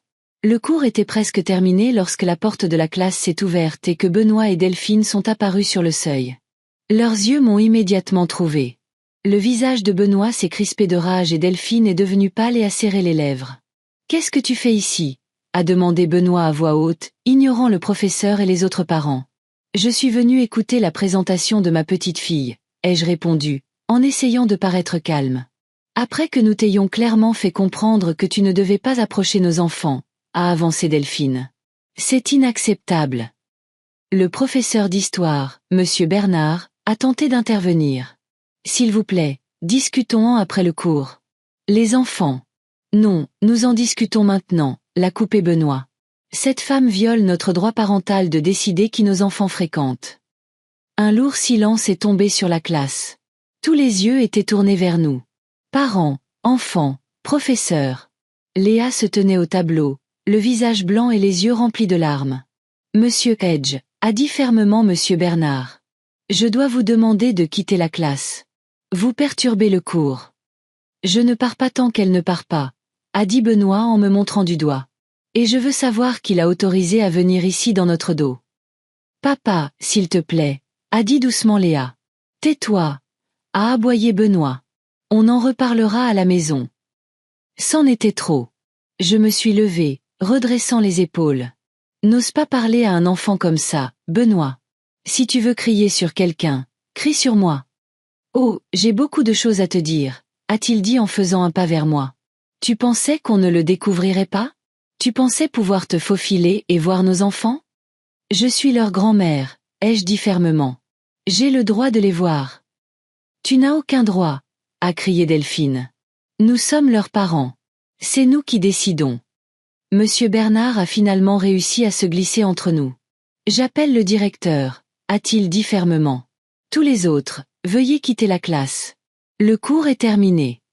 Les parents et les enfants ont commencé à sortir, nous jetant des regards compatissants ou réprobateurs. Léa était toujours debout au tableau, comme collée au sol. Léa, viens ici, a ordonné Delphine. Nous partons. Non. Léa a défié ouvertement sa mère pour la première fois de sa vie. Je n'ai pas fini ma présentation. Tu la finiras une autre fois, a claqué Delphine. Nous partons, maintenant. C'est à cause de mamie, a demandé Léa, la voix tremblante. Pourquoi ne nous laissez-vous pas la voir?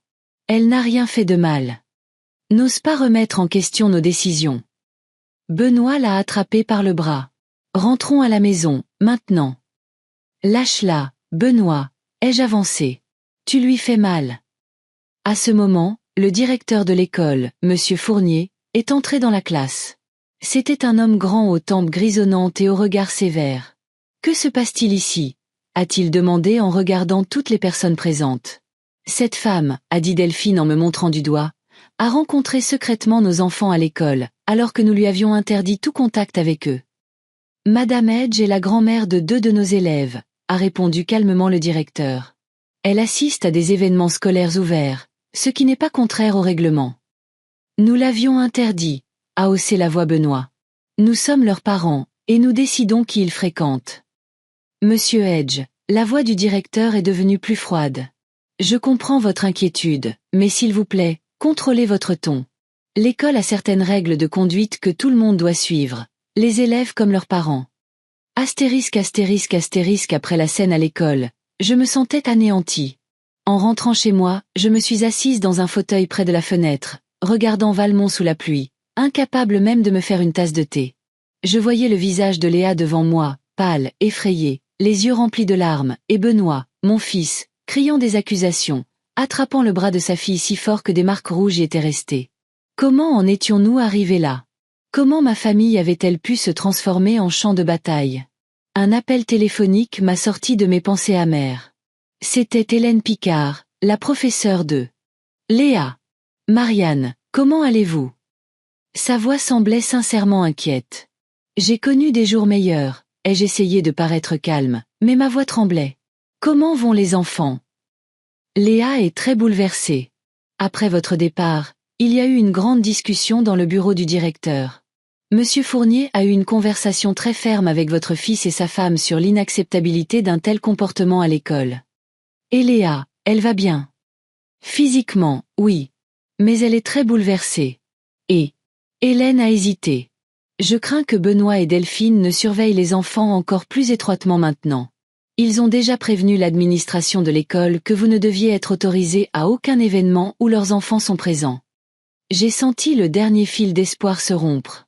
Même ces rares rencontres secrètes étaient désormais impossibles. Je comprends, ai-je dit doucement. Merci pour tout ce que vous avez fait, Hélène. Je vous suis très reconnaissante. Ne perdez pas espoir, Marianne. Sa voix est devenue plus ferme. Les enfants savent que vous les aimez. C'est le plus important. Après avoir parlé à Hélène, je me suis enfin forcée à me lever et à faire du thé. Les rituels quotidiens m'aidaient toujours à rassembler mes esprits. J'ai sorti la boîte de thé que Guillaume m'avait apportée, j'ai chauffé l'eau à la bonne température, j'ai sorti ma tasse préférée. Pendant tout ce temps, je pensais à Léa et Léo, à ce qu'ils devaient ressentir, à ce qu'ils devaient penser. L'heure est arrivée le soir. Comme toujours, elle n'a pas frappé. Elle est entrée avec le double des clés que je lui avais données il y a longtemps. Elle a apporté du pain fraîchement cuit et de la soupe maison. Tu dois manger, a-t-elle dit en posant son sac sur la table de la cuisine. J'ai entendu ce qui s'est passé. Tout le monde en ville en parle. Tout le monde en ville. J'ai senti la couleur quitter mes joues. Bon, peut-être pas toute la ville, a agité la main Laure. Mais les nouvelles vont vite à Valmont, tu sais. Surtout les nouvelles dramatiques. Elle a réchauffé la soupe, coupé le pain et m'a forcé à m'asseoir et à manger. Et seulement quand j'ai eu mangé presque tout ce qu'elle m'avait mis devant moi, Laure s'est assise en face et m'a regardé sérieusement. Qu'est-ce que tu vas faire, Marianne? J'ai secoué la tête. Que puis-je faire? Benoît et Delphine ont clairement fait savoir qu'ils ne me laisseraient pas voir mes petits-enfants. Maintenant, même l'école m'est fermée. Il y a d'autres moyens, a dit Laure, pensive. Tu pourrais aller au tribunal. Les grands-parents ont des droits pour voir leurs petits-enfants. Non. J'ai secoué fermement la tête. Je ne vais pas entraîner les enfants dans une affaire judiciaire. Ils ont déjà assez souffert. Alors quoi? Juste abandonner? Il y avait un défi dans sa voix et cela m'a piqué au vif. Abandonner. Moi, Marianne Edge, qui avait élevé 3 enfants seuls après la mort de mon mari. Qui avait cumulé 2 emplois pour joindre les 2 bouts. Qui n'avait jamais demandé d'aide ni ne s'était plainte de son sort. Non, ai-je dit fermement. Je n'abandonnerai pas. J'ai juste besoin de temps pour réfléchir, pour trouver une autre solution. Laure a souri, comme si elle attendait ça. Voilà ma Marianne. Nous sommes restés dans la cuisine tard dans la nuit, discutant de différentes options. Peut-être demander à Florence ou à Guillaume de parler à nouveau à Benoît, ou essayer d'écrire des lettres aux enfants. Les idées venaient et repartaient, les unes après les autres. À la fin de la soirée, nous n'avions toujours pas de plan clair, mais je me sentais mieux. Au moins, je réfléchissais et faisais quelque chose à nouveau, au lieu de rester assise dans un état second. Quand l'heure est partie, j'ai rangé la cuisine et m'apprêtais à aller me coucher quand j'ai entendu un léger coup à la porte. Il était presque 22 heures, trop tard pour des visiteurs habituels. Je me suis approchée prudemment de la porte. « Qui est-ce » ai-je demandé sans ouvrir. « Mamie, c'est moi. » La voix douce de Léa m'a fait ouvrir la porte instantanément. Sur le seuil se tenait ma petite fille, trempée par la pluie, son sac à dos sur les épaules, grelottant de froid ou de peur. « Léa !» Je l'ai tirée à l'intérieur et j'ai rapidement fermé la porte. « Mon Dieu, qu'est-ce que tu fais ici? Comment es-tu arrivée? Tes parents savent où tu es? » Les questions fusaient pendant que je l'aidais à enlever sa veste et ses chaussures mouillées. « Je me suis enfuie », a-t-elle dit simplement. Après ce qui s'est passé à l'école, maman et papa étaient furieux. Ils criaient et disaient des choses horribles sur toi. Papa a dit qu'on allait déménager dans une autre ville, pour que tu ne puisses pas nous trouver. Et maman a dit que tu étais une mauvaise influence sur nous. Et que, elle a hésité, que tu ne nous avais jamais vraiment aimés, sinon tu aurais aidé avec l'argent. Je l'ai serré dans mes bras, sentant son corps mince trembler. Ce n'est pas vrai, ma chérie. Tu sais que ce n'est pas vrai. Bien sûr que je le sais. Léa s'est accrochée à moi. C'est pour ça que je suis venue. Je ne peux plus écouter leurs mensonges, et je ne veux pas déménager. Je l'ai emmené dans la cuisine, l'ai assise à table et lui ai versé un thé chaud avec du miel, son préféré. C'est seulement alors que j'ai remarqué à quel point son jean et son pull étaient mouillés. Tu dois te changer, ai-je dit. Je vais te trouver quelque chose. Je suis montée à l'étage et j'ai sorti du placard un vieux t-shirt et un short de Florence, qu'elle avait laissé quand elle était adolescente. Ils étaient un peu grands pour Léa, mais mieux que des vêtements mouillés. Quand je suis revenue, Léa était assise, les bras enroulés autour de sa tasse de thé, essayant de se réchauffer. « Change-toi, et je vais réchauffer la soupe que Laure a apportée. Tu dois avoir faim. » Léa a hoché la tête et est allée dans la salle de bain pour se changer. J'ai réchauffé la soupe, coupé du pain et essayé de comprendre quoi faire ensuite. La situation était grave. Léa s'était enfuie de chez elle. Benoît et Delphine devaient avoir remarqué son absence et étaient probablement morts d'inquiétude. Peu importe à quel point j'étais en colère contre eux, ils étaient toujours ses parents et avaient tout à fait le droit de s'inquiéter pour leur enfant. Quand Léa est revenue dans la cuisine, vêtue de vêtements secs, les cheveux mouillés attachés en chignon, elle avait l'air à la fois plus âgée et plus jeune que son âge. Ses yeux montraient la détermination d'une adulte, mais en même temps, elle semblait si fragile et vulnérable. « Mange », ai-je dit en posant un bol de soupe devant elle. « Et ensuite, nous devrons appeler tes parents. » « Non. » Léa a vivement relevé la tête. « Je ne retourne pas à la maison. Pas maintenant. Ma chérie, tu ne peux pas simplement t'enfuir de chez toi. Tes parents doivent être morts d'inquiétude. » « Qu'ils s'inquiètent, » a-t-elle dit avec une pointe d'amertume que je n'avais jamais entendue auparavant. « Ils n'ont pas pensé à mon inquiétude quand je ne pouvais pas te voir. » Comment Léo pleurait tous les soirs la première semaine. Mon cœur s'est serré. Pauvres enfants. Pauvre Léo. Un garçon si sensible. Où est Léo maintenant, ai-je demandé, craignant soudain qu'il ne se soit enfui aussi. Il est à la maison. Léa a commencé à manger sa soupe. Il ne sait pas que je suis partie. J'ai attendu que tout le monde dorme et je me suis glissée par la fenêtre de ma chambre. Elle donne sur le toit du garage, d'où il est facile de descendre. Comment es-tu venue ici sous cette pluie? J'ai pris le bus jusqu'au centre, puis j'ai marché, a-t-elle haussé les épaules, comme si c'était la chose la plus normale du monde. Je connais le chemin. On a souvent marché de l'arrêt de bus jusqu'à chez toi. Je la regardais avec étonnement et fierté. Ma petite fille, seulement 12 ans, mais si déterminée et courageuse. En même temps, je réalisais à quel point son acte avait été dangereux. Une fille seule, la nuit, dans une ville pluvieuse. Tout aurait pu arriver. Léa, je comprends ce que tu ressens, ai-je dit doucement. Vraiment. Mais tes parents ont le droit de savoir où tu es et que tu vas bien. Nous devons les appeler. Elle a mangé sa soupe en silence, sans être d'accord, mais sans discuter non plus. Quand son assiette a été vide, Léa a levé les yeux vers moi. Si on les appelle, ils viendront tout de suite et m'emmèneront, et alors je ne te reverrai plus jamais. Il parlait de déménager à Lyon. Papa a une chance d'y trouver un travail. Lyon. C'était trop loin pour moi. Je ne pouvais pas imaginer ne plus jamais revoir mes petits-enfants, sauf peut-être une fois par an à Noël si Benoît le permettait. Faisons comme ça, ai-je suggéré après un moment de réflexion. Il est tard maintenant. Tu passes la nuit ici, et demain matin, nous appellerons tes parents ensemble et discuterons de tout. D'accord?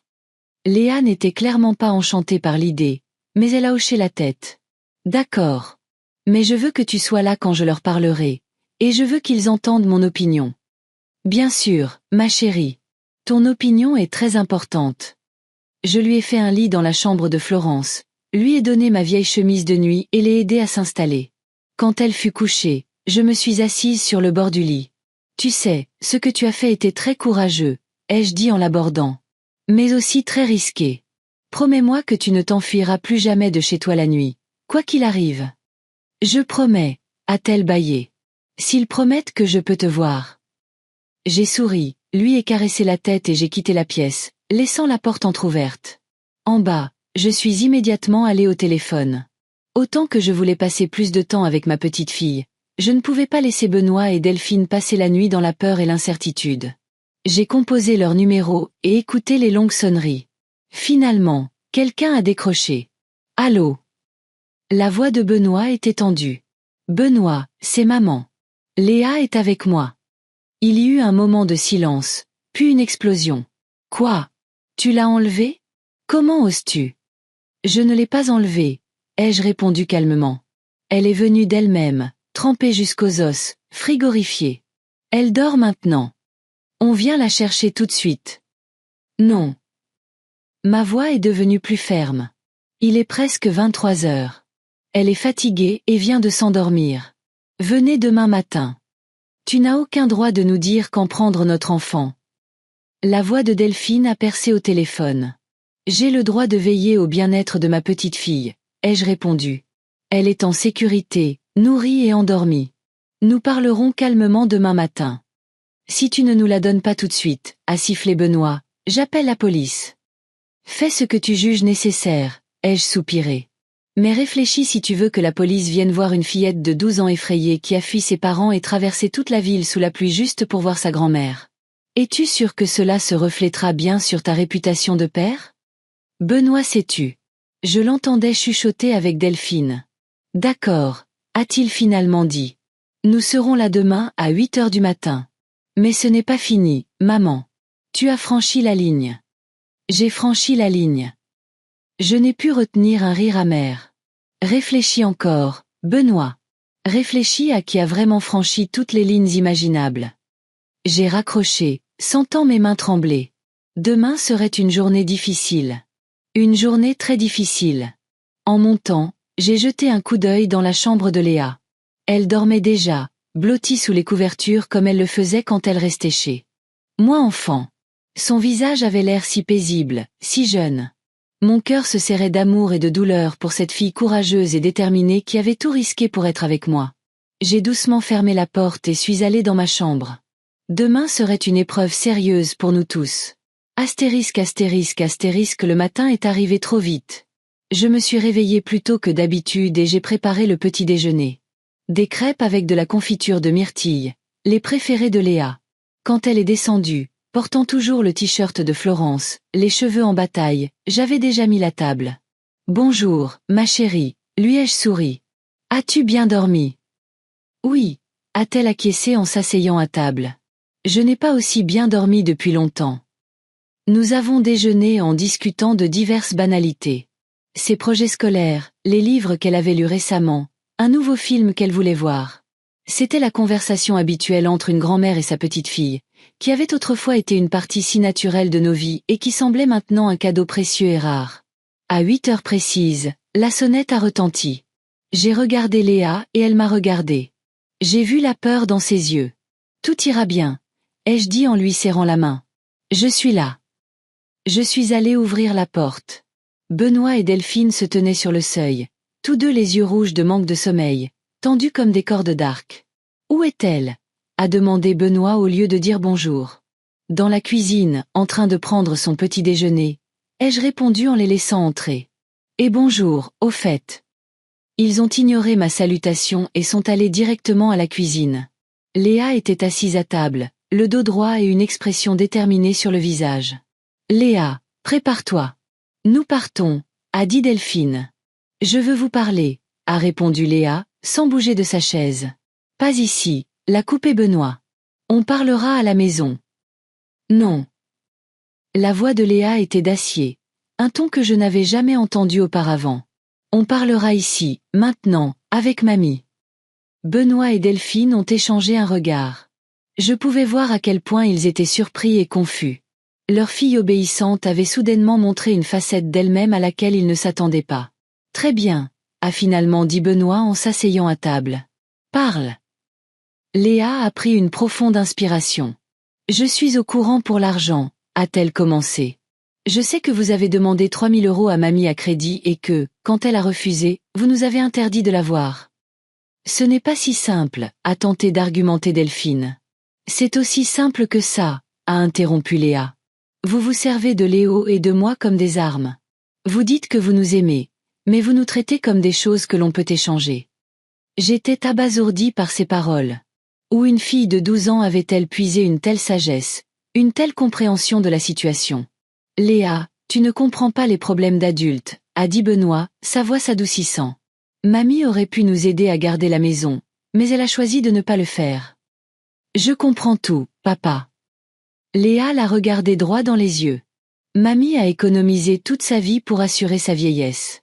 C'est son argent, et elle a le droit de décider comment le dépenser. Vous êtes des adultes. Vous devriez résoudre vos propres problèmes au lieu d'attendre que mamie arrange tout. Benoît avait l'air d'avoir été frappé. Delphine est devenue pâle. Qui t'a dit ça? A-t-elle demandé en me jetant un regard accusateur. Mamie. Personne, a répondu Léa. C'est ce que je pense moi-même. Je vous ai entendu vous disputer à propos de l'argent, discuter des économies de mamie, planifier ce que vous feriez quand vous les auriez. Je ne suis ni sourde ni stupide. Je regardais ma petite fille avec fierté et douleur.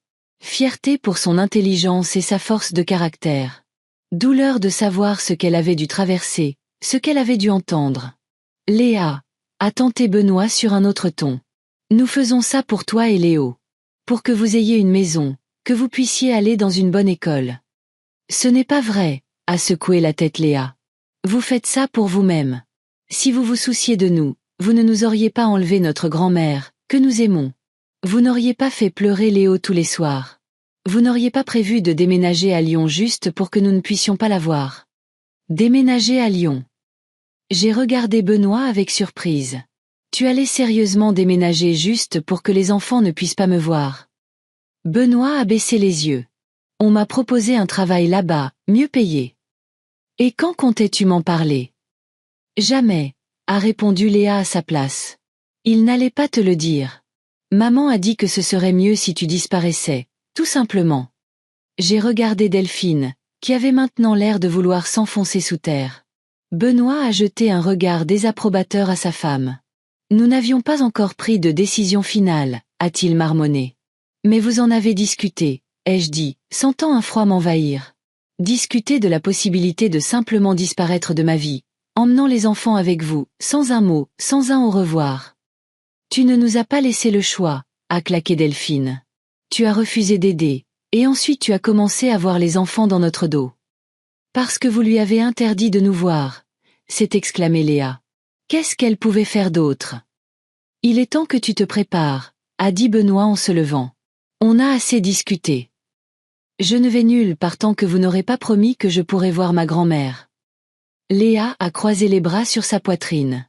Léa, la voix de Delphine est devenue menaçante. Ne teste pas notre patience. Que allez-vous faire? A demandé Léa, défiante. M'emmener de force? M'enfermer dans ma chambre?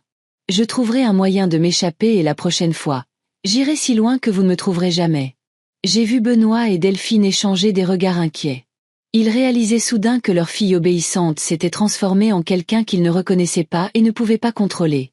Peut-être devrions-nous tous nous calmer, ai-je suggéré, brisant le lourd silence. Et discuter de cela rationnellement. Qu'y a-t-il à discuter? A demandé Benoît.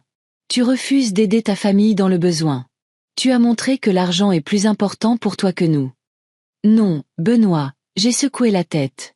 J'ai montré que je ne céderai pas au chantage, que je ne vous laisserai pas utiliser les enfants.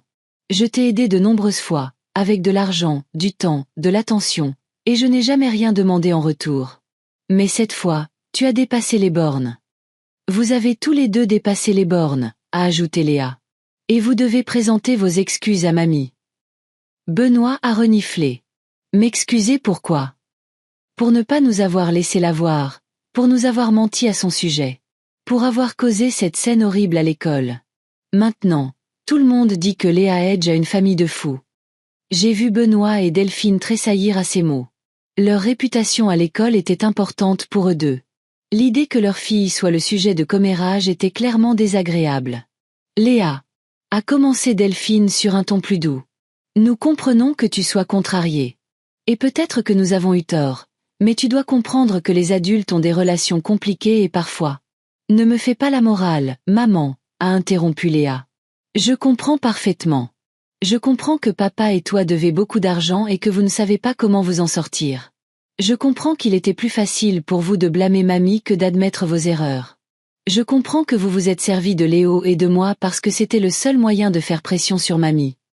Je regardais ma petite fille avec stupéfaction. À 12 ans, elle voyait la situation plus clairement que de nombreux adultes. Qu'est-ce que tu veux?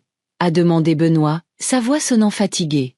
Je veux que vous laissiez Léo et moi voir mamie régulièrement, sans restriction. Je veux que vous lui présentiez vos excuses pour tout ce que vous avez dit et fait. Et je veux que vous oubliez le déménagement à Lyon. Nous n'allons nulle part. Benoît a passé une main sur son visage. Il avait l'air épuisé, vieilli. À ce moment, j'ai soudain vu en lui non pas un homme têtu et égoïste, mais mon petit garçon qui avait toujours été trop fier pour admettre ses erreurs. Léa, a-t-il dit doucement. On ne peut pas simplement renoncer au déménagement. C'est un bon travail. Plus d'argent. Plus d'argent pour acheter des choses dont nous n'avons pas besoin. A demandé Léa avec une franchise déconcertante. Je n'ai pas besoin d'une nouvelle voiture ou de vacances en Espagne. J'ai besoin de ma grand-mère. Et Léo en a besoin aussi.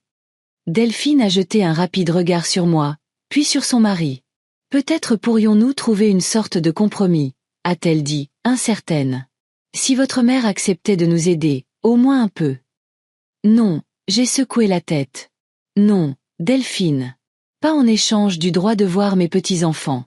Soit vous reconnaissez mon droit de faire partie de leur vie sans condition, soit vous ne le reconnaissez pas. Et alors quoi? Benoît a levé les yeux vers moi. Tu vas juste nous laisser perdre notre maison. Je ne vous laisserai pas perdre votre maison, ai-je dit fermement. Mais je ne vous laisserai pas utiliser les enfants. Si vous voulez parler d'argent, parlons-en comme des adultes, sans chantage ni menace. Peut-être que je peux vous aider à trouver d'autres solutions. Peut-être que je peux vous prêter une partie de l'argent, mais ce sera une conversation d'affaires, Benoît, pas de la manipulation familiale. La pièce est devenue silencieuse. Léa regardait de moi à ses parents, attendant leur réaction. Benoît et Delphine ont échangé un long regard, comme s'ils menaient une conversation silencieuse. D'accord, a finalement dit Benoît. Tu as raison, maman. Nous. J'ai dépassé les bornes. Je suis désolé. Ces mots, si simples mais si rares, des lèvres de mon fils, m'ont serré le cœur. Quand s'était-il excusé pour la dernière fois auprès de moi? Il y a 10 ans? 20. Et nous n'interdirons plus aux enfants de te voir, a ajouté Delphine, bien que sa voix soit encore tendue. Léa a raison. C'était mal de notre part. Léa a esquissé un sourire, son premier vrai sourire de la matinée. Et le déménagement? A-t-elle demandé, restant prudente. Benoît a soupiré. Je promets que je vais réfléchir à d'autres options. Peut-être que je trouverai quelque chose ici à Valmont. Ce n'était pas exactement ce que Léa voulait, mais elle a hoché la tête, réalisant que c'était tout ce qu'elle pouvait obtenir pour l'instant. Maintenant, il faut vraiment que tu partes, a dit Delphine en se levant. Tu as école aujourd'hui et tu es déjà en retard pour ton premier cours. Je vais l'aider, ai-je proposé en me levant aussi. Ses vêtements sont encore mouillés d'hier. Il faut trouver quelque chose de sec. Léa et moi sommes montés, laissant Benoît et Delphine dans la cuisine. Quand nous fûmes dans la chambre, Léa m'a serré fort dans ses bras. Merci, mamie, a-t-elle murmuré. Merci de ne pas avoir abandonné. Merci à toi, ma chérie, ai-je dit en lui caressant la tête. Tu es la fille la plus courageuse que je connaisse. Nous avons trouvé des vêtements secs pour elle, de vieilles affaires de Florence que j'avais gardées au grenier. Ils étaient un peu grands, mais Léa a dit qu'elle se changerait à la maison avant d'aller à l'école. J'ai rassemblé ses vêtements mouillés dans un sac et nous sommes descendus. Benoît et Delphine attendaient à la porte d'entrée, silencieux et tendus. Je savais que la conversation d'aujourd'hui n'était que le début d'un long et difficile processus de reconstruction de notre relation. Il y avait encore beaucoup à discuter et à décider, mais le premier pas avait été fait. On te tiendra au courant pour le déménagement, a dit Benoît alors qu'il partait. Et peut-être que tu pourrais vraiment nous aider à régler nos finances, pas nécessairement en donnant toutes tes économies. Bien sûr, ai-je acquiescé. Passe quand tu veux, Benoît. Sans Delphine, si tu veux. Juste toi et moi, comme avant. Quelque chose a brillé dans ses yeux. Peut-être un souvenir du temps où il était un petit garçon qui venait me voir avec tous ses problèmes. Des temps révolus, mais peut-être pas complètement disparus. D'accord, a-t-il dit. Je passerai la semaine prochaine. J'ai serré Léa dans mes bras pour lui dire au revoir, promettant que nous nous reverrions bientôt. Puis ils sont partis. Benoît, Delphine et Léa, ma courageuse et intelligente petite fille. Je suis restée à la porte, les regardant jusqu'à ce qu'ils disparaissent au coin de la rue. En rentrant dans la maison, j'ai ressenti un étrange mélange de soulagement et d'anxiété. Quelque chose avait changé aujourd'hui. Quelque chose de fondamental dans nos relations. Je n'étais pas sûre que Benoît et Delphine aient pleinement réalisé à quel point ils avaient eu tort ou s'ils avaient vraiment changé d'attitude. Peut-être étaient-ils simplement effrayés par la détermination de Léa, sa menace de s'enfuir à nouveau. Peut-être qu'une fois que tout se serait calmé, ils reviendraient à leur projet de déménagement. Mais une chose dont j'étais sûre, c'est que je n'allais plus rester les bras croisés et les laisser dicter les conditions. S'ils essayaient de m'enlever à nouveau mes petits-enfants, je me battrais avec tous les moyens à ma disposition.